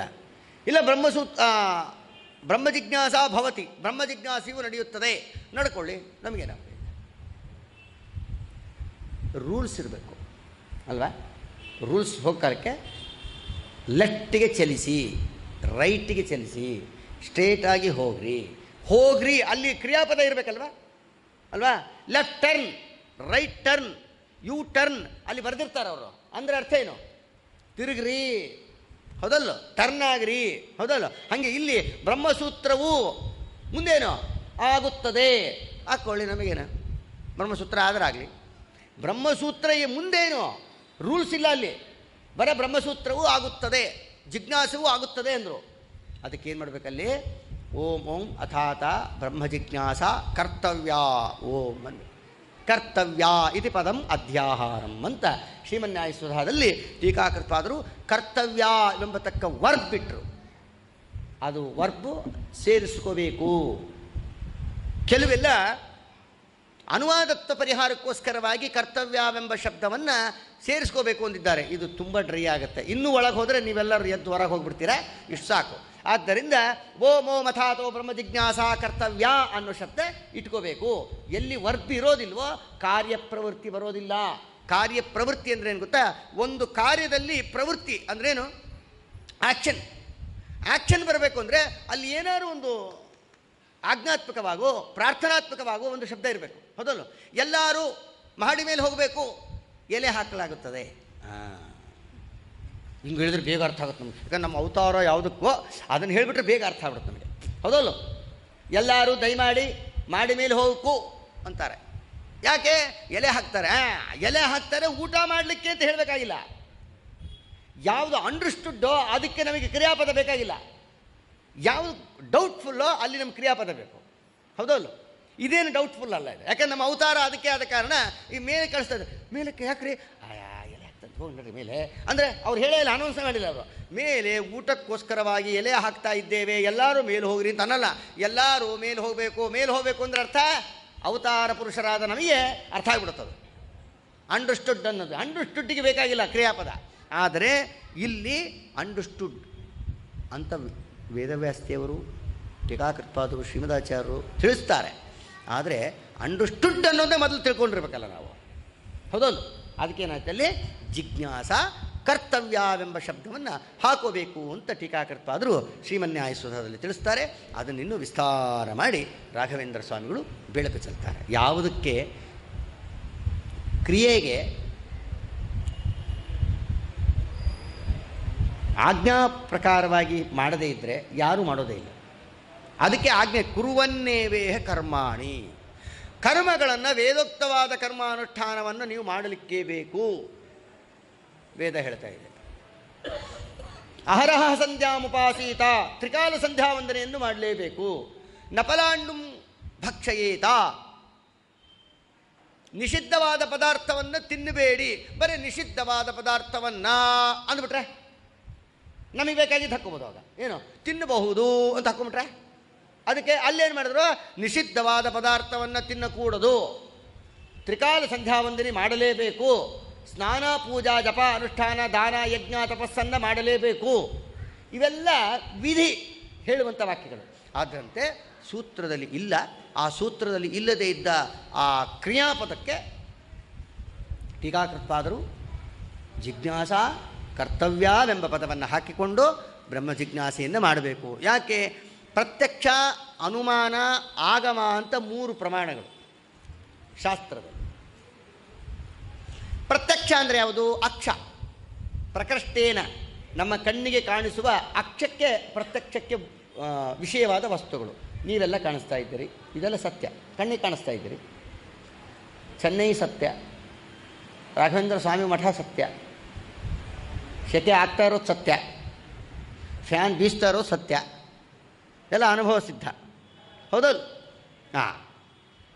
ಪ್ರತ್ಯಕ್ಷಕ್ಕೆ ವಿಷಯವಾದ ವಸ್ತುಗಳು ಹೇಗೆ ಸತ್ಯವೋ ಹಾಗೆ ನಮ್ಮಂತೆ ನಿಮ್ಮಂತೆ ನೀವು ನಮ್ಮನ್ನು ನೋಡಿದ ಹಾಗೆ ನಾವು ನಿಮ್ಮನ್ನು ನೋಡಿದ ಹಾಗೆ ದೇವರು ನಮ್ಮನ್ನು ನೋಡ್ತಾನೆ. ಆದರೆ ನಾವು ದೇವ್ರನ್ನ ನೋಡೋಕ್ಕಾಗ್ತಾ ಇಲ್ಲ. ಅಂದರೆ ಪ್ರತ್ಯಕ್ಷಕ್ಕೆ ಪರಮಾತ್ಮ ವಿಷಯನಲ್ಲ. ಯಾಕೆ? ಪ್ರಾಕೃತವಾದ ಭೌತಿಕ ಕಣ್ಣು, ನಾಶಕ್ಕೆ ಯುಕ್ತವಾದ ಕಣ್ಣು, ಅನಿತ್ಯ ಕಣ್ಣು ನಮ್ಮದು ಅಲ್ವಾ? ಈ ಕಣ್ಣಿಗೆ ದೇವರು ಪ್ರತ್ಯಕ್ಷನಲ್ಲ. ಅಂದರೆ ಪ್ರತ್ಯಕ್ಷ ಗೋಚರ ಹೌದು, ನಮಗಲ್ಲ, ದೇವತೆಗಳಿಗೆ. ಪರಮಾತ್ಮ ಕಣ್ಣಿಗೆ ಕಾಣಿಸೋಲ್ಲ, ನಮ್ಮ ಕಣ್ಣಿಗೆ ಕಾಣಿಸೋಲ್ಲ ಅಂತ ಅರ್ಥ ಅಷ್ಟೇ. ಯಾರ ಕಣ್ಣಿಗೂ ಕಾಣಿಸೋಲ್ಲ ಅಂತ ಅರ್ಥ ಅಲ್ಲ. ನಮ್ಮ ಮನುಷ್ಯರ ಕಣ್ಣಿಗೆ ದೇವರು ಕಾಣಿಸ್ತಾ ಇಲ್ಲ, ಆದರೆ ದೇವತೆಗಳ ಕಣ್ಣಿಗೆ ದೇವರು ಪ್ರತ್ಯಕ್ಷ. ಆದ್ದರಿಂದ ನಮ್ಮ ಮನುಷ್ಯರ ಲೆಕ್ಕದಲ್ಲಿ ಪ್ರತ್ಯಕ್ಷ, ಅನುಮಾನ, ಆಗಮ 3 ಪ್ರತ್ಯಕ್ಷದಿಂದ ಪರಮಾತ್ಮ ಕಣ್ಣಿಗೆ ಕಾಣಿಸ್ತಕ್ಕವನಲ್ಲ. ಆದ್ದರಿಂದ ಪ್ರತ್ಯಕ್ಷವಾಗಿ ಪರಮಾತ್ಮ ಹೇಗಿದ್ದಾನೆ ಅಂತ ತಿಳಿಲಿಕ್ಕಾಗೋದಿಲ್ಲ. ಇದಾಯಿತು. ದೇವ್ರು ನೋಡಲಿಕ್ಕಾಗಲ್ಲ ಕಣ್ಣಿಂದ, ಅದು ಸಿದ್ಧಾಂತ, ಅದು ಅನುಭವ ಸಿದ್ಧ. ಆಮೇಲೆ ಅನುಮಾನ ಅಂತಿದೆ ಶಾಸ್ತ್ರದಲ್ಲಿ. ಅನುಮಾನ ಅಂದ್ರೇನು? ನಾವು ವ್ಯವಹಾರದಲ್ಲಿ ಮಾತಾಡ್ತೀವಲ್ಲ, ಏನೋ ಅನುಮಾನ ರೀ ನಮಗೆ, ಅದಲ್ಲ ಇದು. ಆ ಅನುಮಾನ ಅಲ್ಲ ಇದು. ಸಾಮಾನ್ಯವಾಗಿ ಆಚಾರ್ಯಗೆ ಬರ್ಲಿಕ್ಕೆ ಹೇಳಿದ್ವಿ, ಬರ್ತಾರೋ ಇಲ್ಲೋ ಅನುಮಾನ. ಈ ಅನುಮಾನ ಅಲ್ಲ. ಶಾಸ್ತ್ರದಲ್ಲಿ ಹೇಳಿರುವ ಅನುಮಾನಕ್ಕೆ ಅರ್ಥ ಏನು ಗೊತ್ತಾ? ಯುಕ್ತಿ ಅಂತ ಅರ್ಥ. ಯುಕ್ತಿ, ಅದಕ್ಕೂ ಅರ್ಥ ಆಗಿಲ್ಲ. ಹೆಂಗಪ್ಪ ಯುಕ್ತಿ ಅಂದರೆ ಏನು ಗೊತ್ತಾ? ತುಂಬ ಬುದ್ಧಿವಂತಿಕೆಯಿಂದ ಮಾತನಾಡಿ ಅವರು ಹೇಳಬೇಕಾದ ವಿಚಾರಗಳನ್ನು ತಿಳಿಸುವ ಕ್ರಮ. ತುಂಬ ಲಾಜಿಕ್ಕಾಗಿ ತಿಳಿಸ್ತಾರೆ, ಅದು ಅನುಮಾನ. ಅದಕ್ಕೆ ಅನುಮಾನ ಅಂತ ಕರೀತಾರೆ. ಅನುಸೃತ್ಯ. ಮಾನ ಅಂದರೆ ಪ್ರಮಾಣ, ಅಂದರೆ ಪ್ರಮಾಣಗಳನ್ನು ಅನುಸರಿಸಿ ತಿಳಿಸುವ ಒಂದು ಸಾಧನೆ ಅನುಮಾನ ಅಂತ ಕರೀತಾರೆ. ಅನುಮಾನ ಅಂದರೆ ವ್ಯಾವಹಾರಿಕ ಅನುಮಾನ ಅಲ್ಲ. ಈ ಅನುಮಾನ ಅಂದರೆ ತುಂಬ ಬುದ್ಧಿವಂತಿಕೆಯಿಂದ ಸಿದ್ಧಾಂತವನ್ನು ಹೇಳಿ ಸಮರ್ಥನ ಮಾಡುವ ಒಂದು ಮೆಥಡ್. ಈ ಅನುಮಾನದಿಂದ ಪರಮಾತ್ಮನನ್ನು ಸಮರ್ಥನೆ ಮಾಡಲಿಕ್ಕೆ ಬರೋದಿಲ್ಲ ಪೂರ್ಣವಾಗಿ. ಯಾಕೆ? ಅನುಮಾನ ತೀರ್ಥರು ಅಂತ ಮಧ್ವಾಚಾರ್ಯ ಹೆಸರು. ಅದಕ್ಕೆ ವೇದ ಪ್ರಾಮಾಣ್ಯವಾದಿಗಳು ಎಲ್ಲ ಅನೇಕ ಶ್ರುತಿಮೂಲತೆಯ ಯುಕ್ತಿಮೂಲತೆಯ, ಯುಕ್ತಿ ಅಂದರೆ ಅನುಮಾನ, ಯುಕ್ತಿಮೂಲತೆಯ ಶ್ರುತಿಮೂಲತೆಯ ಎಲ್ಲ ಮೂಲತೆಯ ತಿಳಿಸ್ತಾರೆ ಪರಮಾತ್ಮನ ಸರ್ವೋತ್ತಮತ್ವ ಗುಣಗಳನ್ನು. ಆದರೆ ಪ್ರತ್ಯಕ್ಷಕ್ಕೆ ವಿಷಯನಾಗದೇ ಇರ್ತಕ್ಕ ಪರಮಾತ್ಮನನ್ನು ಅನುಮಾನದಿಂದನೂ ತಿಳಿಲಿಕ್ಕೆ ಆಗೋದಿಲ್ಲ. ಅನುಮಾನ ಅಂದರೆ ಏನು ಅರ್ಥ ಆಗಲಿಲ್ಲ ನಮಗೆ. ಎಕ್ಸಾಂಪಲ್ ಕೊಡದೆ ಹೋದರೆ ನಮಗೆ ಅರ್ಥವೇ ಆಗೋದಿಲ್ಲ. ಅನುಮಾನ ಅನ್ನೋದಕ್ಕೆ ಒಂದು ಕಥೆಯನ್ನೇ ಹೇಳಬೇಕು. ಅನುಮಾನ ಅಂದರೆ ಏನು? ಈ ಅನುಮಾನದಿಂದ ದೇವರನ್ನ ತಿಳಿಲಿಕ್ಕೆ ಬರೋಲ್ಲ. ಆದರೆ ವೇದಗಳಿಂದ ಮಾತ್ರ ಪರಮಾತ್ಮನ ತಿಳಿಬೋದು. ಅಂದರೆ ಪ್ರತ್ಯಕ್ಷ, ಅನುಮಾನ, ಆಗಮ, ಈ 3 ಪ್ರಮಾಣಗಳಲ್ಲಿ ಪ್ರತ್ಯಕ್ಷಕ್ಕೆ ದೇವರ ಕಣ್ಣಿಗೆ ಕಾಣಿಸಲ್ಲ, ಆಗಮದಿಂದ ಕಾಣಿಸ್ತಾನೆ. ಆಗಮಕ್ಕೆ ಅದು ಕಾನ್ಸೆಪ್ಟ್ ಬೇರೆ ಇದೆ. ಇನ್ನು ಅನುಮಾನ ಅಂದರೆ ಏನು ಅನ್ನೋದಕ್ಕೆ ಒಂದು ಚಿಕ್ಕ ಕಥೆಯನ್ನು ಹೇಳಬೇಕು. ಆ ಕಥೆನ ನಾಳೆ ಹೇಳೋಣ. ಕೃಷ್ಣಾರ್ಪಣ.